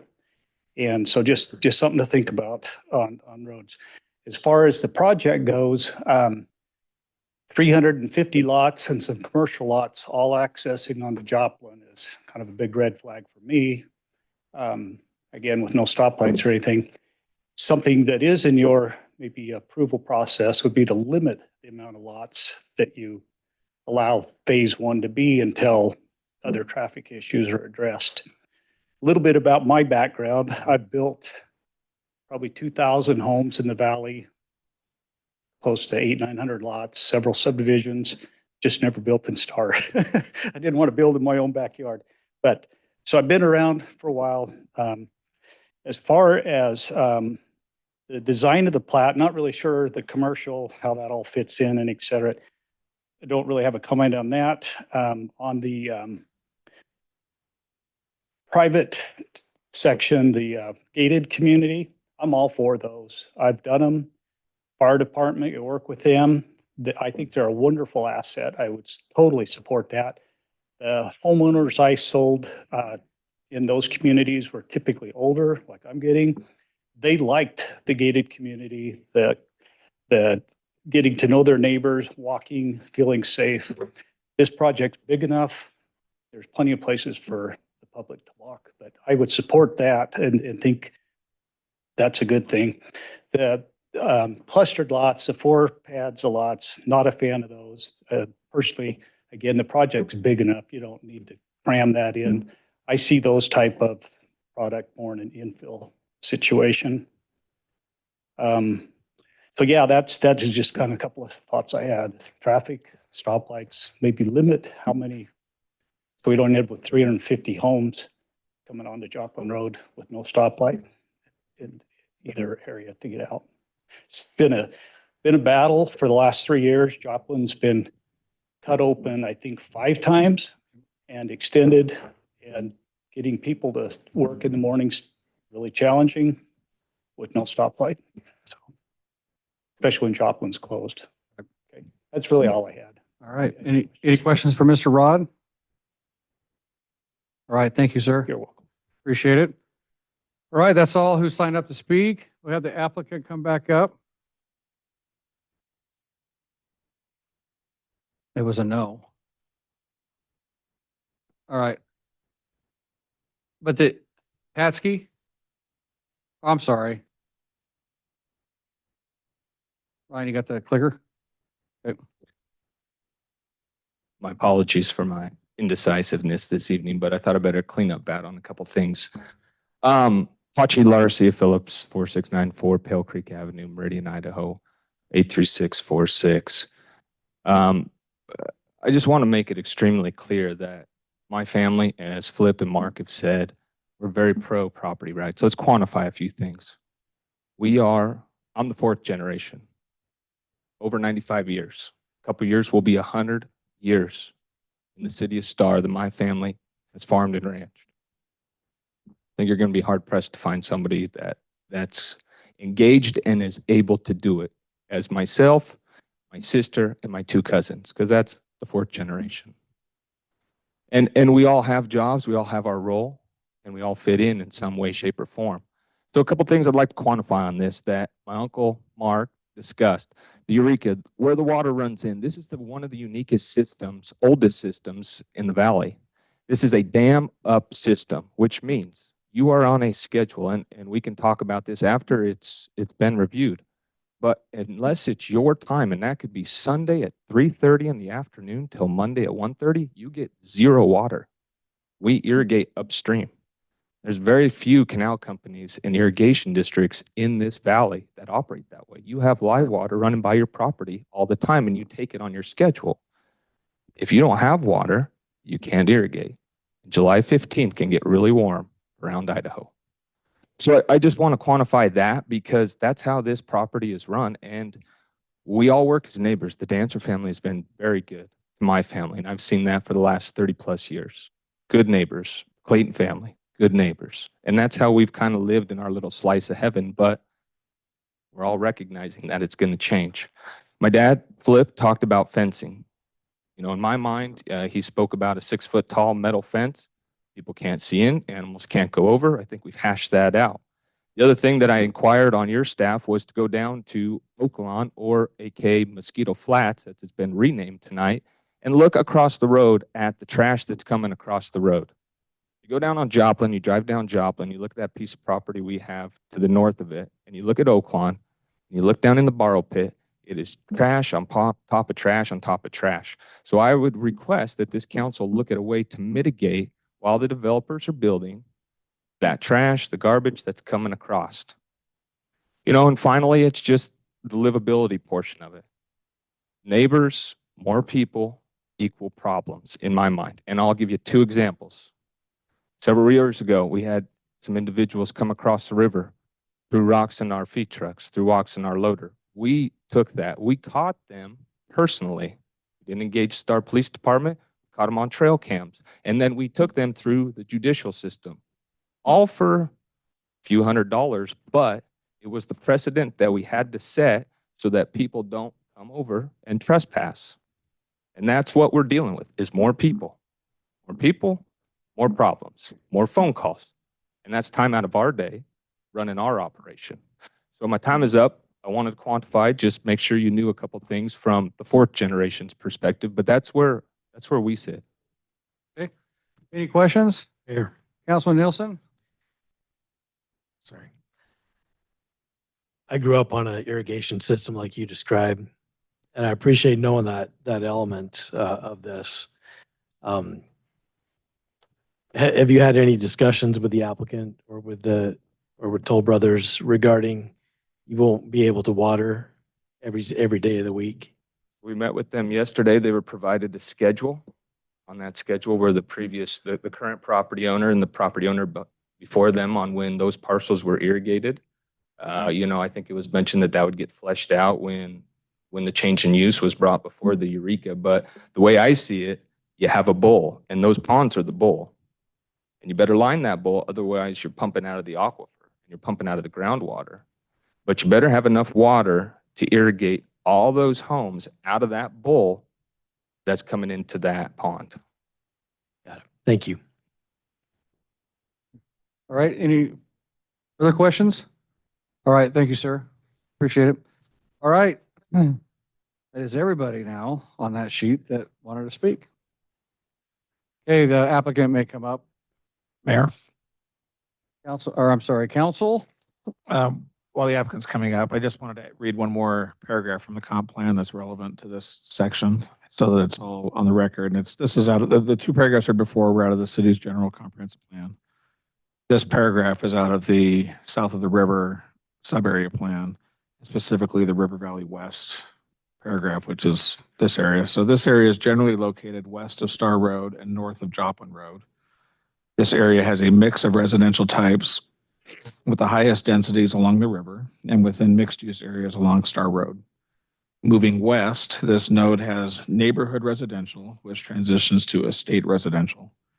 These estate lots will be limited to no more than 2 dwelling units per acre, allowing for some large lots and providing a rural feel. So I wanted to make sure we had that, since I read the other two, I wanted to make sure I added this, read it into the record, so everybody hears it and understands it and can comment on it. Okay. Any questions of Chris for the applicant? Mayor, Councilman Nielsen? no question, but I just appreciate you reading that. And that is, and I incorrectly identified the comprehensive plan. I should have identified the sub-area plan earlier. But that is the source of my rural comments. Okay. All right. I'm sorry, you didn't have to sit down. My apology. All right. Mayor, council members, thank you for your time tonight. We appreciate all the feedback from yourselves, all the neighbors, and city staff throughout the process. We think this project just keeps getting better and better. So I'm hoping that we can work through these items one by one. I'll take care of a few of the items and then I'll turn the time over to Martin and Michael on some of the other items. To start with, one of the discussions that came up was how we're reconciling the rural area with the high density anticipated within the south of the river plan. And we feel that we are striking the middle within this project type. We are requesting 2.66 dwelling units per acre overall, and we are incorporating a gradient of densities where estate-like lots are provided, especially in the northwest corner, in exchange for the cluster lots in the eastern corner. So we believe that we are striking the middle of that.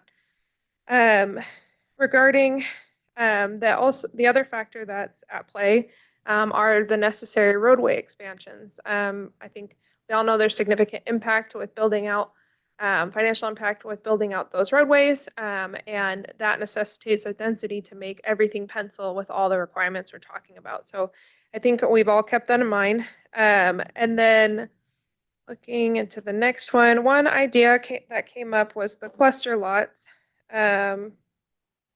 and moving the cluster lots away from the eastern border. It sounds like previous plans have considered moving them more interior to the site, and we would be amenable to that consideration. It also sounds like there was significant discussion about creating transitions on the east and northern borders, and I think Toll Brother is open to considering that, making sure that we find the right design treatment so that we don't have substantial impact to lot counts, but that we can include those buffer types. One other thing before I turn it over is there's been a lot of discussion about how this is not a walkable community. And I'm personally just a little bit lost on that because every single one of these homes fronts a detached sidewalk, which connects to other detached sidewalks, which connect to pathways, which connect to collector roadways, which will have multi-use pathways that connect to the STAR pathway plan network that will be built in the future. So I would say this has substantial walkable features incorporated. And I will turn the time over to Michael to talk through some of the more technical aspects. Hello, Michael Riley, 1100 West Idaho Street, Boise, Idaho. Mr. Mayor, members of the council, thank you for the chance to speak with you tonight on this. I just wanted to address a few of the more engineering related items. Honestly, with where we're at right now, a lot of that is going to be more fleshed out in the preliminary plat phases. But since they were spoken to by some of the concerned citizens, I just wanted to address those. So we are very aware of the high groundwater out here. We've been monitoring the groundwater for over a year now. I think we're pushing 2 years of data. And as part of the design that we did on the previous preliminary plat, we had graded it all out to raise the site up substantially, which is part of why you're seeing the ponds there in the middle of the site. So those are being taken into account. Those are more final design considerations, but just wanted to ease any concerns that we're not walking into anything there. Very similar with the wetlands, the FEMA studies. We're aware of those. The wetlands is well underway. You know, the previous plan is been submitted to the Army Corps. We're working through all those issues. And so, you know, this process is very long and we're kind of in the first official step with you, but all the planning has been going on for a while. I will speak to Mr. Phillips' concern with Eureka Canal and the planning. He gave you a document stipulating everything we would need to do with that. We've received that document. It's a little bit of a catch-22. They're kind of asking for final design before we can move forward with them, and we're here real preliminary planning with you all. So we're aware of those design requirements, and we have every intention to work with Eureka Water Company to meet their standards. We understand that the dam up situation is very unusual, and so we were able to speak with them about that a few days ago. That was very helpful. So, you know, those concerns are all valid, but we're very aware of them. We are aware of their requirements from other work we've done around here. We were planning on the previous layout for all their easements and things of that nature. So, you know, there are a lot of concerns with this, but I don't want anyone to think that they're not being taken into account. It's just an early process and we're working through a lot of that. So, I think that addresses most of the engineering concerns. If there's anything in particular that council had a concern on, I'd be happy to talk to that. I do want to ask you a question on that water issue. If you're only getting water once a year, once a week on that, how do you project to be able to keep that water full enough with groundwater fluctuation with the river? Because we have two very large ponds that we utilize at the Freedom Park that fluctuate almost 3 feet. Yep. Right. And they're right next to the river. And you're further away. I know the groundwater is high and it flows around and stuff. How are you going to keep everything green and watered and stuff throughout that with only getting that once a week? Yeah, so we're going to have to use those ponds for storage for the amount that we're getting for you know, during our watering time. We haven't been able to work through the fine detail of that, but we're going to receive more water than the subdivision needs for a few days while it's on by a fair amount. And then no water for, you know, several days. And so we're going to have to use those ponds to hold that water and pump from it. And we'll have to create a watering schedule to, you know, to allocate that water correctly. So that's the general concept. Obviously, we need to dig into the nitty gritty on that and actually, you know, how that will work as far as piping and locations. But we'll use those ponds for holding areas. Councilman Nielsen? Yeah, I'd just like to follow on with that. So Mr. Phillips mentioned potentially having to line those ponds, and alternatively, I don't know if it's an alternative, but if those ponds are just, like if you just open up the ground, those ponds are going to fill. Does your water right allow you to pump directly out of the ponds with groundwater, which would be out of the aquifer, or do you have to water out of the canal water right that delivers water to a lined pond that would then essentially go dry because you've lined it and the aquifer's not pushing water in? Mhm. So I would have to dig in on the final answer on that. I believe our water right is only the surface water right. Yeah. We'll explore that. But those ponds would be filled in the beginning condition and have kind of a static water level or base water level, right? That we would hold for just the amenity water level. And then the surface water would surcharge that and be pumped down, on a weekly or multi-weekly basis, right? So we'll have to dig into the final details on that. Ponds that aren't being used for the surface water retention may be unlined, right? Because then we wouldn't be pumping from those just for water recharge in those ponds from evaporation. But that's something that we'd have to work on. So to that end, does your groundwater data, I presume that it would indicate kind of those fluctuations that Mayor Chadwick was talking about, so seasonally where those things are. Yeah, I mean, it varies year to year, but we have a good amount of data showing that there's, wet times where it's higher and then it goes out and drops a little bit. Yeah. And so then you would then measure how much you have available based off of what those seasonally would be. Would there be a requirement for you to meter out of that, or at least monitor and make sure that you don't drop down below and start using the aquifer? Well, if it was lined, there wouldn't be a way of using the aquifer, so it would probably not be metered. Perfect. Thanks. Mr. Mayor, Yeah. Councilman Nielsen, I would So- just, Hang on a sec. So just everybody's aware, it's Ryan Morgan, our city engineer. He's also our floodplain administrator and sewer and water guy. yeah. You'll So- hats. I'm wearing my city engineer hat right at the moment. Stormwater. The Department of Idaho Water Resources does allow you to water from unlined ponds as long as you provide calculations that show that you are providing or at least balancing out the amount of water that you're putting into the pond than you are taking out. So in that case, and they look at it a monthly average, not even a daily or a weekly average.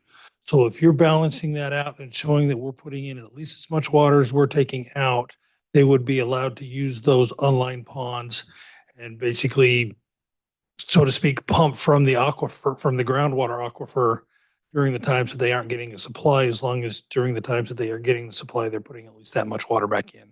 And is that something that a homeowners association would commonly be able to do, or do they leverage their membership in the water company as a shareholder to get that expertise? How does that normally happen? You've got to submit applications to the Department of Water Resources. They review that. Obviously, the Eureka Canal Company is going to be heavily involved with that process as well.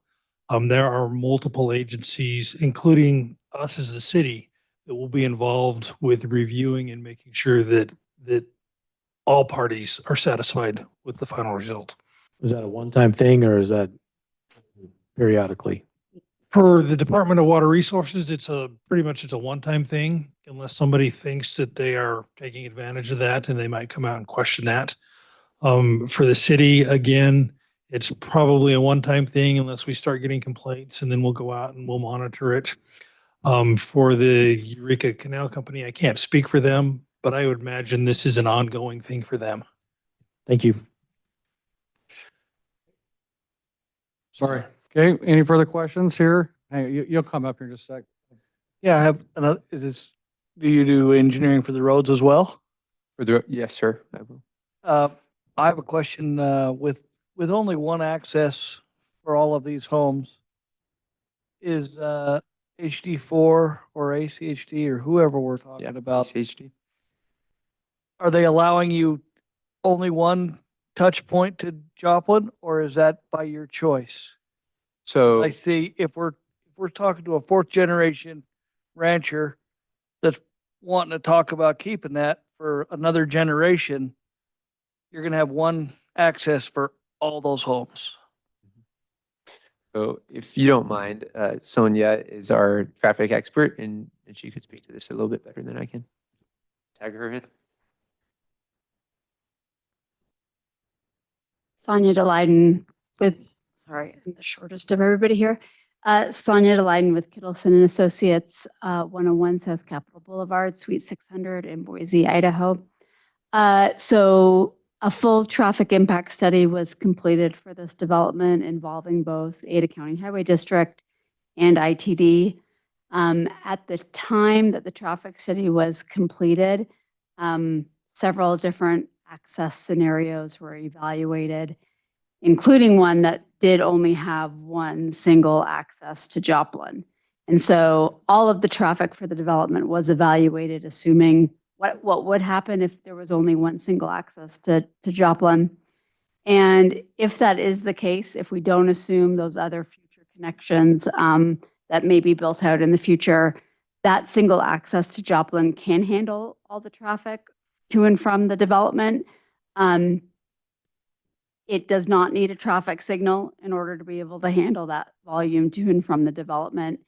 Though one criteria that was met is that main access coming to and from Joplin, if it is the only access, it then does meet ACHD's collector street standards or thresholds for volume. So it would have to be designed as a collector street coming in and out of the site, which is what is proposed. Any follow-up questions or anything like that? Oh, thank you. So I did, with you, just stay up there just for me real quick. I knew I shouldn't have come up here. Yeah, Chief Victor, yes, please. As far as, help me understand this, with this number of houses, with one main access and one emergency access, how do you guys look at that? So the way the fire code reads is it says if you have single family dwellings with over 30 lots, a secondary access is required. So that access can be a full main access or it can be a dedicated fire emergency access only. So that means. So in this case, yeah, so what they've proposed is they proposed the main access, which really is, in my mind, because they're building it to that standard of a full collector, you really start to create this line that comes in, and then I view the collector as additional into it. So I don't just look at it as one point, I look at it coming in multiple points throughout that subdivision. And then obviously with having the additional emergency access, it's just an extra bonus. Okay, thank you. All right. Any further questions? All right. Who else, were you coming up?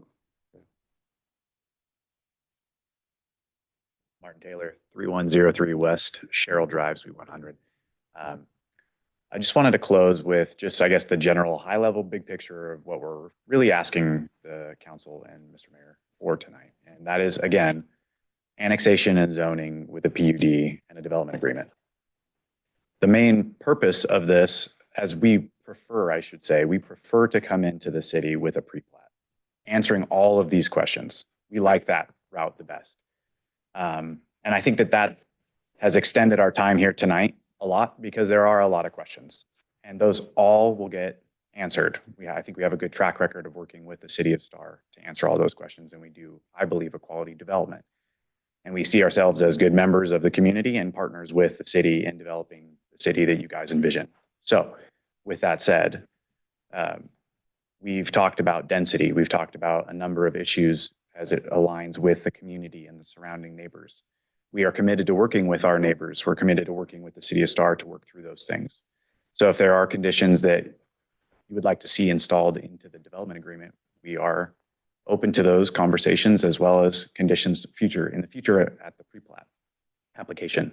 If you feel that there are too many outstanding questions to provide approval for an annexation, and again, an annexation into the city of Star with a zoning of R3, if you feel that that is not right at this time, we would recommend continuation to handle those questions, hopefully at a very soon council hearing date, because we believe we could answer a lot of these questions quickly. But what we are asking for again is just annexation zoning with a PUD and a DA tonight. And we would love to answer all those questions at the future hearing. Because again, we would go back through this process with a neighborhood meeting, an application to you guys, and then a full public hearing for the pre-plat. And at that time, all engineering will be handled, all the easements speaking specific to Eureka Water, all the hydrology will get worked out. We have consultants like HDR that we specifically work with we know we have 150 shares for water rights to both this community and that will remain with the dancers. We have a consultant that's specializing in working with that, and we will talk to them about talking to IDWR about commingling water, which I know Eureka doesn't want us to do, and how that looks. And just speaking towards Ryan's suggestion, but our plan is to have all the water again into the pond, have it be fully lined, and that's according to HDR and their understanding of IDWR's desires. But again, we could go at length with all the engineering and all the easements and the lengths and the roadways and the collectors and stuff like that. We did not present that to you tonight. And I guess that's the challenge of looking at a picture and asking all those questions, is that it's really supposed to be conceptual. And that's, I guess, the hard part about this. So what I would ask is that we keep in mind the fact that all of those engineering questions do get revealed and answered at the pre-plat, and we will continue to work with both the city and all stakeholders, including the neighbors, to answer those questions. But for tonight, what we're looking for is annexation and zoning with R3.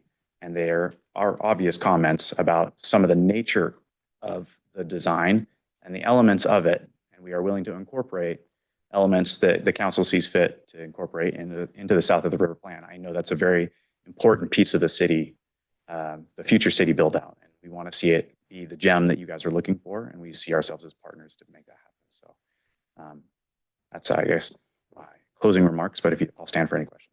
Okay, any questions of the applicant right now? Councilman Nielsen? Understand exactly what you're saying. And I want to be, I guess I want to respond to that in a couple of ways. Number one, when the plot doesn't come along with this, what we're dealing with isn't simply just annexation and zoning. It's an entitlement. And there are certain things that you'll have to come back to us later on, and then there are certain things that you don't. And, you know, one of the things that I learned here tonight is that my code is abnormal. And that by meeting the requirements in our estate section, that you've done that in exchange for the cluster lots in the neighborhood section. And those are some of the things that make me concerned, right? Toll Brothers has developed for a long time here in Star, and I would agree with your characterization that, you know, I'm not aware of too many problems. I don't anticipate too many problems. But when we're talking about giving you a PUD for an unknown that includes waivers and setbacks and things like that, man, that brings up questions. And I don't feel like giving you an entitlement to those things without having those questions answered. And so I hope you can understand where we're coming from here, that we've got a south of the river plan. The other, you know, that it's drawn, I can't remember the word that was used, but it's drawn funny. Maybe I'll just use that word, with those little, you know, bean-shaped things. Bubbles, yeah. Specifically because in those areas, we called out for lots of open space and clustering of density. And that's what those bubbles do. And so you'll see around there that there's large open spaces. And granted, we know that the streets aren't going to be exactly as they're drawn on here. This is also meant to be, you know, indicative of what we anticipated the future to look like. So there's some significant differences to what is in our planning documents versus what's being presented here tonight. And I do want to see assurances on that rural look and feel. I do want to see, and I don't know how specific we get into the development agreement and things like that here tonight. But I would tend to agree that a continuation is warranted, even if just for the time, because brains shut down and we got literally medical emergency down here. So I'm taking that personal. It's fine. it's not intended personal. Anyway, that's just some thoughts that, look, I know it seems very straightforward that we should have been able to just simply looked at this.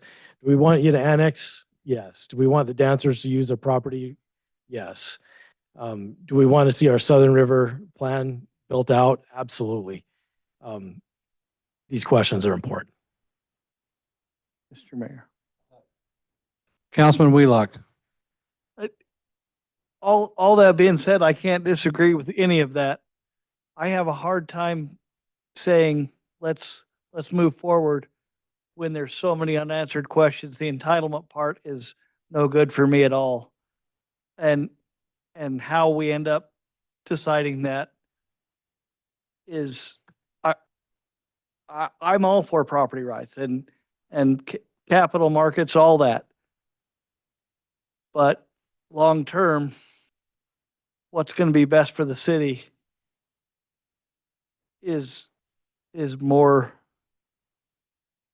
I guess, in my opinion, we would need to have more of an understanding defined before I was capable of saying yes. So I would be supporting that continuation, even though it's going to cause another meeting or a longer meeting. Okay. So, thank you. You want to comment on that at all? I know you already did, but. Our preference would be to see approval tonight, obviously. I think we don't think that anything that we've presented tonight is firm and set in stone, because everything that we've presented is conceptual. And we believe that everything that we have discussed can be further defined and clarified, both with the development agreement as well as the pre-plat, as well as specific setbacks that we've called out. Those setbacks, the size of the lots, the minimum lot sizes, all that stuff is typically addressed in the pre-plat. So we can redline setbacks. We can talk about product types. We can talk about all that stuff. I understand what you're saying, though, in that it's getting late. And I know that the council agenda is getting full in the next couple months. So it would not be preferable that we continue. We would love to see approval and work through it, but that is up to the council. Okay. Any further comments of the applicant at this time? Okay. That's it. Thank you. With that said, it's 10:50. Do you have any questions of the staff right now? Okay, it's 10:57. I'm going to close the public hearing and go to council deliberations. Mayor Chadwick. Councilman Nielsen. So I feel like there's a lot of questions outstanding, which means there's a lot of work that needs to be done before we bring this back in a continuation. I don't want to deny this, but I'm also not ready to approve it. And so I'll just share a couple of thoughts on some of the work I want to see the applicant do with our staff and in preparation for a continuation. Number one, I want to see the PUD go away. Throwing that in there with a token commercial lot, just so that it enables the discussion of setbacks and things like that. I guess it meets the letter of the law, but it certainly doesn't meet the spirit of the law for me. So I want to see the PUD go away. I don't want to see those cluster lots or courtyard lots, whatever they are. Some serious rethinking of that particular area. I think we need to know what that buffering is going to look like around here. And then I also, recognizing that this is annexation and zoning that we're looking at and not a pre-plat, I want to see in this preliminary stage anyway, the development agreement include rural design elements. So what is intended to come out in these as a rural design element when we do see the plat, so that it gives us some indication of what those things will be like. I guess I'll leave it at that and see what the rest of y'all feel needs to be added to it. Councilwoman? Sure. Completely agree. I don't want to deny it. But I'm really tired. Oh my goodness, I can't even think straight. Okay, so let me start over. So I am not comfortable with the information that we have here tonight, approving it. And if we were going to make a decision, if there's a motion made to make a decision, I would probably vote no. So with I agree. I think that I'm really hung up with that PUD piece. It doesn't seem like, unless they come back with more thought behind, the commercial, or maybe it's some public space, if it's a little spot for a city park or something. I don't see how this is meeting the PUD part. And I had something else, but I forgot. So I would be in agreement with tabling it. Okay, any further comments? I agree with that, and I believe the public has stated it. Also, just lastly, the cluster area, that does need to be moved, plain and simple. We're not dealing with an area where buffering is going to be nearly as good as in a normal spot where you're looking at other houses. We're talking livestock, massive livestock, and not that you can prevent phone calls or anything like that. I just think it's best to reduce the density down towards that. And to stop the phone calls, in all reality, go take one of your bulls and castrate it right in front of them and just stare at them for a while. I guarantee nobody's going to call you after that. So 11 o'clock. Yeah. So I want to ask, let me I had that joke in my head for 9 hours now. Just kidding. Before you do, go ahead. I'm not Please gonna- continue, Mr. Councilman. Oh, sorry. Yeah, so it was mentioned that there was a previous version that had those things more in, and also with the PUD, 100% with you on that one. So if no one has anything else. I want to ask Chris a question though, real quick. No. Can we table this, and don't freak out when I say this, indefinitely until staff can work with them so we can find a date and then notify everybody that's testified tonight, plus the people that are 300 feet around of the new date coming up? Because I don't know if we really have a clear understanding and when we could hear it. Doesn't mean it's going to be 3 months down the road. It could be less than a month. I just don't know. Can we do that? You can, yeah. The benefit of tabling it to a date certain is that you don't have to re-publish notice and change the signs on the property. gotcha. and stuff. All right. If you don't do it to a date certain, that's totally fine. And all that means is, so you can't do it in 2 weeks. I mean, if you just tabled it indefinitely tonight, you couldn't come back in 2 weeks because you wouldn't have the time to do the hearing notices. But we're not, and we don't, what is this April? We're in April. Yeah. Price tax day. Yes, it'd actually be 3 weeks. But you'd only have really like a week to get everything done before you'd have to publish notice if you weren't going to set it for 3 weeks from now. So if you just do it indefinitely, that's totally fine. But if we do Everything's go worked out to a date, we could always push it out if we have to push it out from the date. You can, but then what you don't want really to do is to keep having the public come back and then say, or notice it up and then say, just kidding, we're not ready yet. And then you set another date and tell the public, okay, we think it's gonna be this date.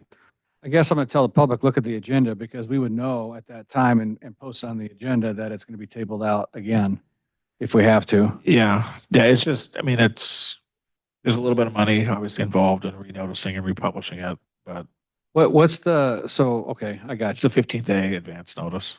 Yeah. So if you don't set it. If we table it? If you table it to a date certain, there's no. Oh, well, that's what I'm saying. Yeah. If you table it without a date certain, you've got to go back through the formal notices and publications in the paper and everything else. And What's the first hearing in May? It's full. Huh? It's full. May 6th. It's the May 6th. Okay. We have to notice that tomorrow. We don't have to notice this tomorrow. No, May 6th. Oh, no, I got you. Okay. So Then do the we don't have- 20th. then we don't have a meeting at the end of May. Could we set a special date? No, because we got budget hearings coming up with special dates. I'd recommend just table it indefinitely, and then we'll work with the applicant, see how long it's going to take them to get with us and get the information. So we can get and then we can look at the calendar and come up with a date and properly notice it. Okay. Mayor, Hey. sorry, I remember what I was gonna say. Okay, go ahead. It was about the private street. I just would like to share my opinion, I guess, that, I'm gonna have a hard time approving, private streets, so, if that is any useful information for the applicant. Okay. Anybody else? I mean, I guess if we table indefinitely, we're gonna have to publish notice, do all that kind of stuff. We can't do it on May 3rd anyway, or whatever day that you said, because we're full, May 6th, yeah. Huh? And we have elections on our second meeting in May. So. Okay, Mayor Chadwick, Councilman Nielsen. I move that we table this application indefinitely and direct the applicant and city staff to work on the following items. Remove the planned unit development element, rethink the courtyard concept of residential housing, work on the buffering around the ranch, buffering and fencing around the ranching uses, define a rural design element plan to be part of the application, and remove the private street elements. Okay, we got a motion. Can you add to work with the Eureka Canal Company to have a plan? Absolutely. And to work with the Eureka Canal Company, whether it's early or not, figure that out and start determining and come back to us with a plan of what that's going to look like, how that relationship works. Okay. I'll second that. Okay, we have a motion, a second by Councilwoman Salmonson. Any further discussion? Hearing none, roll call. Hershey, Aye. Wheelock, Aye. Salmonson, Aye. Nielsen. Aye. That motion carries. The application has been tabled indefinitely at this time. Okay. We got one more thing. Mr. Leon from Ada County. He's been waiting all night. Welcome to Hope Star. this is the lightning round version of the agenda. I'll try to make it fast. So we need to open this public hearing. Yes, it is a public hearing. Okay. Yeah, we're gonna let the room clear out real quick first. Do I only have 50 folks. minutes to do my taxes? Hey, folks, if you can do me a favor and go out into the hall for me. Mr. Greg, Dancer. Hey, Morgan.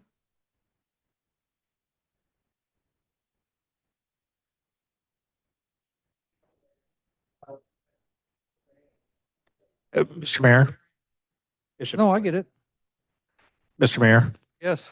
One thing that maybe we could discuss as part of this is I can't remember if the city's actually appointed the Impact Fee Advisory Committee. 'Cause I think that the county coordinated all that, but this will be a city's impact fee. So I just can't remember if that had happened yet or not. It has not, this process started before that committee with us. So my thought is we didn't have to go through the committee. The committee's not really together yet on this. There's still work. We got a committee established. They're not working with, they're just now getting their stuff together with our consultant on impact fees. A city committee or the county, for the county impact fees? Yes. Oh, okay. All right. I just want to make sure we're not missing that step. No. Because that's part of the process of adopting impact fees is making sure that an advisory committee has reviewed it. Gives But comments and those sorts of things. we're not adopting the fees quite yet, right? We're adopting. Yep. Correct. I Correct. think tonight is just the capital, Plan. the capital improvement plan is being adopted into the city's comprehensive plan. Yeah. Yeah, great point. Thank you. All right, Mr. Leon, it's 11:08 and we will open this public hearing. All right, thank you, Mayor, council members. Leon Lutzen, Ada County Planning Manager, 200 West Front Street, Boise, Idaho. I'll get through this really fast. I promise. I'll be the least controversial item of your night, hopefully. So, You could tell Commissioner Beck you could come in late. I told him it was okay. So story of this slide is we've been at this for a while. We've spent a lot of time in 2019 pre-COVID figuring out if the county could even collect these fees for the services that we provide. We've been through 2 rounds of capital improvement plan studies to figure out if we're collecting the right amount, and we're trying to pick up the right projects. So we've had lots of conversations at the staff level, council level, DFAC level, individual mayor level, And we're now finally at public hearings asking you all to adopt our CIPs into your comprehensive plan as the first phase of the project so that we can move on to actually having you establish an ordinance for us to collect those fees. Whoops, wrong direction, sorry. This is the Idaho State Code. If you wanted to fall asleep right now, I would read this to you. But basically, this is growth paying for growth. Something that I know that STAR is very in favor of, given your efforts with ITD and just everything else I've seen. It also just lays out, what services are eligible, what types of projects are eligible, and how those fees can be collected. So I'm not going to go into great detail there, but happy to spend more time if anybody wants any legal questions answered. Here are the actual fees that we're proposing. The largest of those is the sheriff, and we're not collecting that in STAR. Unfortunately, the Idaho Press put a story out recently that made it sound like we were going to come ask for that fee here. I've asked for a correction of that story. I haven't heard word if they've corrected it yet, but really nice reporter who got some key details wrong, and just want to assure you that we are not looking to collect an impact fee for the sheriff in STAR. The reason being is you already contract with us for sheriff, services in the area, and then some of the other cities actually have their own independent police forces. So really kind of a complicated service for us to ask fees for. We are asking for the jail, EMS, paramedics, and the coroner. And I won't go into great detail there. There are some follow-up slides about what we're looking at. STAR is very aware we're growing fast. These numbers collected in 2003, early 2004, probably already need updated as quickly as we're growing around here. And thankfully, based on state law, we have to go back and update those CIPs on a regular basis. So we'll get a chance to refresh these numbers on a regular basis. But in order to establish a CIP, you have to take a picture in time and start working from there. So again, lots of opportunity for us to adjust these numbers as data plays out, but considerable growth on the residential front as well as the non-residential front for commercial, office, industrial, so forth. In terms of what we're collecting, I won't spend any time on the sheriff's slide because we're not collecting that fee with you, but the main point of this slide is it's to collect for facilities, equipment. It cannot be used for staffing, and it cannot be used to make up existing deficiencies. Those are important things for impact fees. In terms of the jail, I'm sure you're well aware, we've been working to try to expand that for a while. We actually have just opted to go it alone to do certain expansions without the bond approval that we sought recently. And so the county's already working on that, but in the event that we can't collect these fees, we could help pay for some of that work as well as some of these other things identified in the CIP for the jail. Coroner, another interesting one. We already have built this facility, but impact fees can be used to service debt so long as the fee is being paid to allow for the expansion of the facility and the growth related aspects. Consider this kind of like a sewer plant. We don't build a sewer plant for what the needs are today. We build a sewer plant for 30 to 40 years in the future. And then the impact fees that are collected per new permit and per growth pay into that system to assure that we're meeting capacity, or the capacity that was built in is being paid for. And so that's kind of how this is working with the coroner facility. For as little as we're charging for this is probably the most complicated fee that I've had any time discussing with people. But our legal team has researched it very closely, and we feel like we're in a good place on this one. But if you have any questions, I'll try to answer them for you. And then finally, our paramedics. Again, looking at some new stations, looking at some new equipment. These are some prospective places that we might locate some of those stations. A lot of those could be co-locations within new fire stations or existing public facilities. Some of them could be a standalone facility themselves. And those, again, we've identified locations based on where we're seeing demand and growth. But through the CIP process and our ability to update things, this could change. If STAR or Eagle have explosive growth, we might need to be shifting some of this stuff closer to you. And so that's certainly a possibility down the road as we continue to track the numbers and make sure we're collecting the right amount for the right projects. So in terms of where we're at, this is really phase one. We're asking you to adopt the CIPs into your comprehensive plan. That gives us the ability to then come work with you to establish an ordinance to actually collect those fees. Originally, we had talked about everyone trying to do that at around the same time. We've had some recent discussions about maybe we start getting cities to work with us earlier if they're willing, and we just kind of figure that out. Our board's making a decision on that front. I've had some conversations with the mayor about that as well. To that point, we just established the sheriff impact fee in Ada County, and we are collecting that fee now for permits in unincorporated Ada County. So we've already started collecting our sheriff fee. A part of that process is the interlocal agreements. That's going to be basically how we exchange the money if there's any administrative fees that you guys need to collect, and how your DFAC our impact fee advisory committee might work with our impact fee advisory committee and so forth. So we can hammer all that out through those interlocal agreements. That is all I got for you, and I'm happy to answer any questions that you guys might have. For tonight, we're just asking for us to adopt the CIP into our comprehensive plan. You'll come back with future language for that? I don't think I provided It needs to be done by resolution. So we'll come back with a resolution that officially adopted once we approve it tonight? Yep. Okay, got it. Perfect. So that works for me. I mean, All right. if you want any help drafting it, we're happy to help. So. And, okay. And can that resolution, can that go into the consent agenda, or does it have to be read?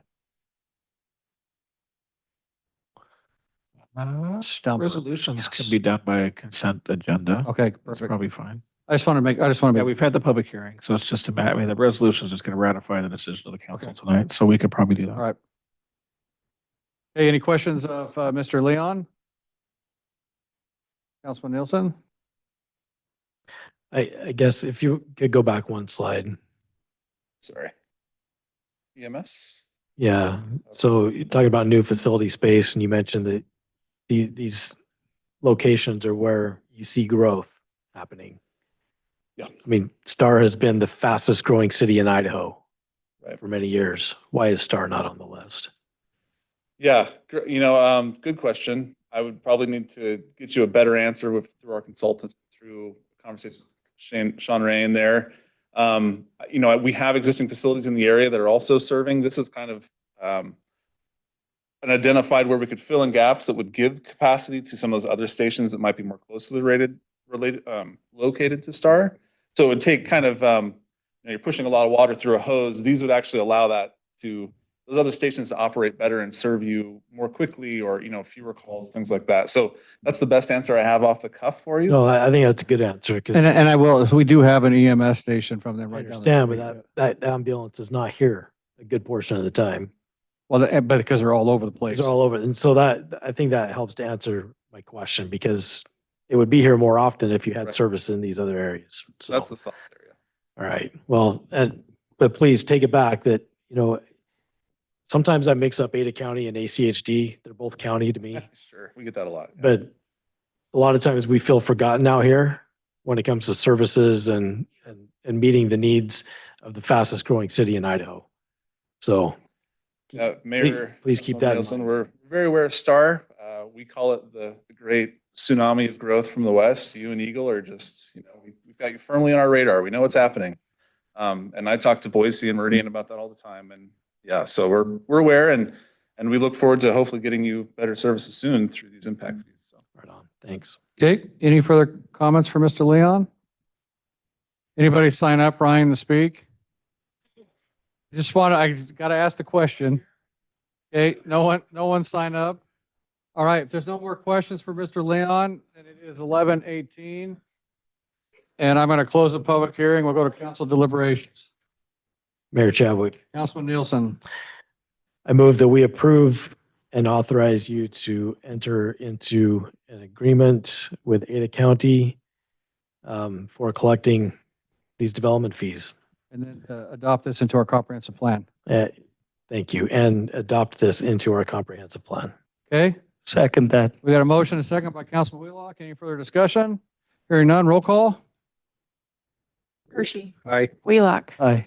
Tomlinson. Aye. Nielsen. I Okay, that motion carries. Thank you. It is 11:19 and we are adjourned.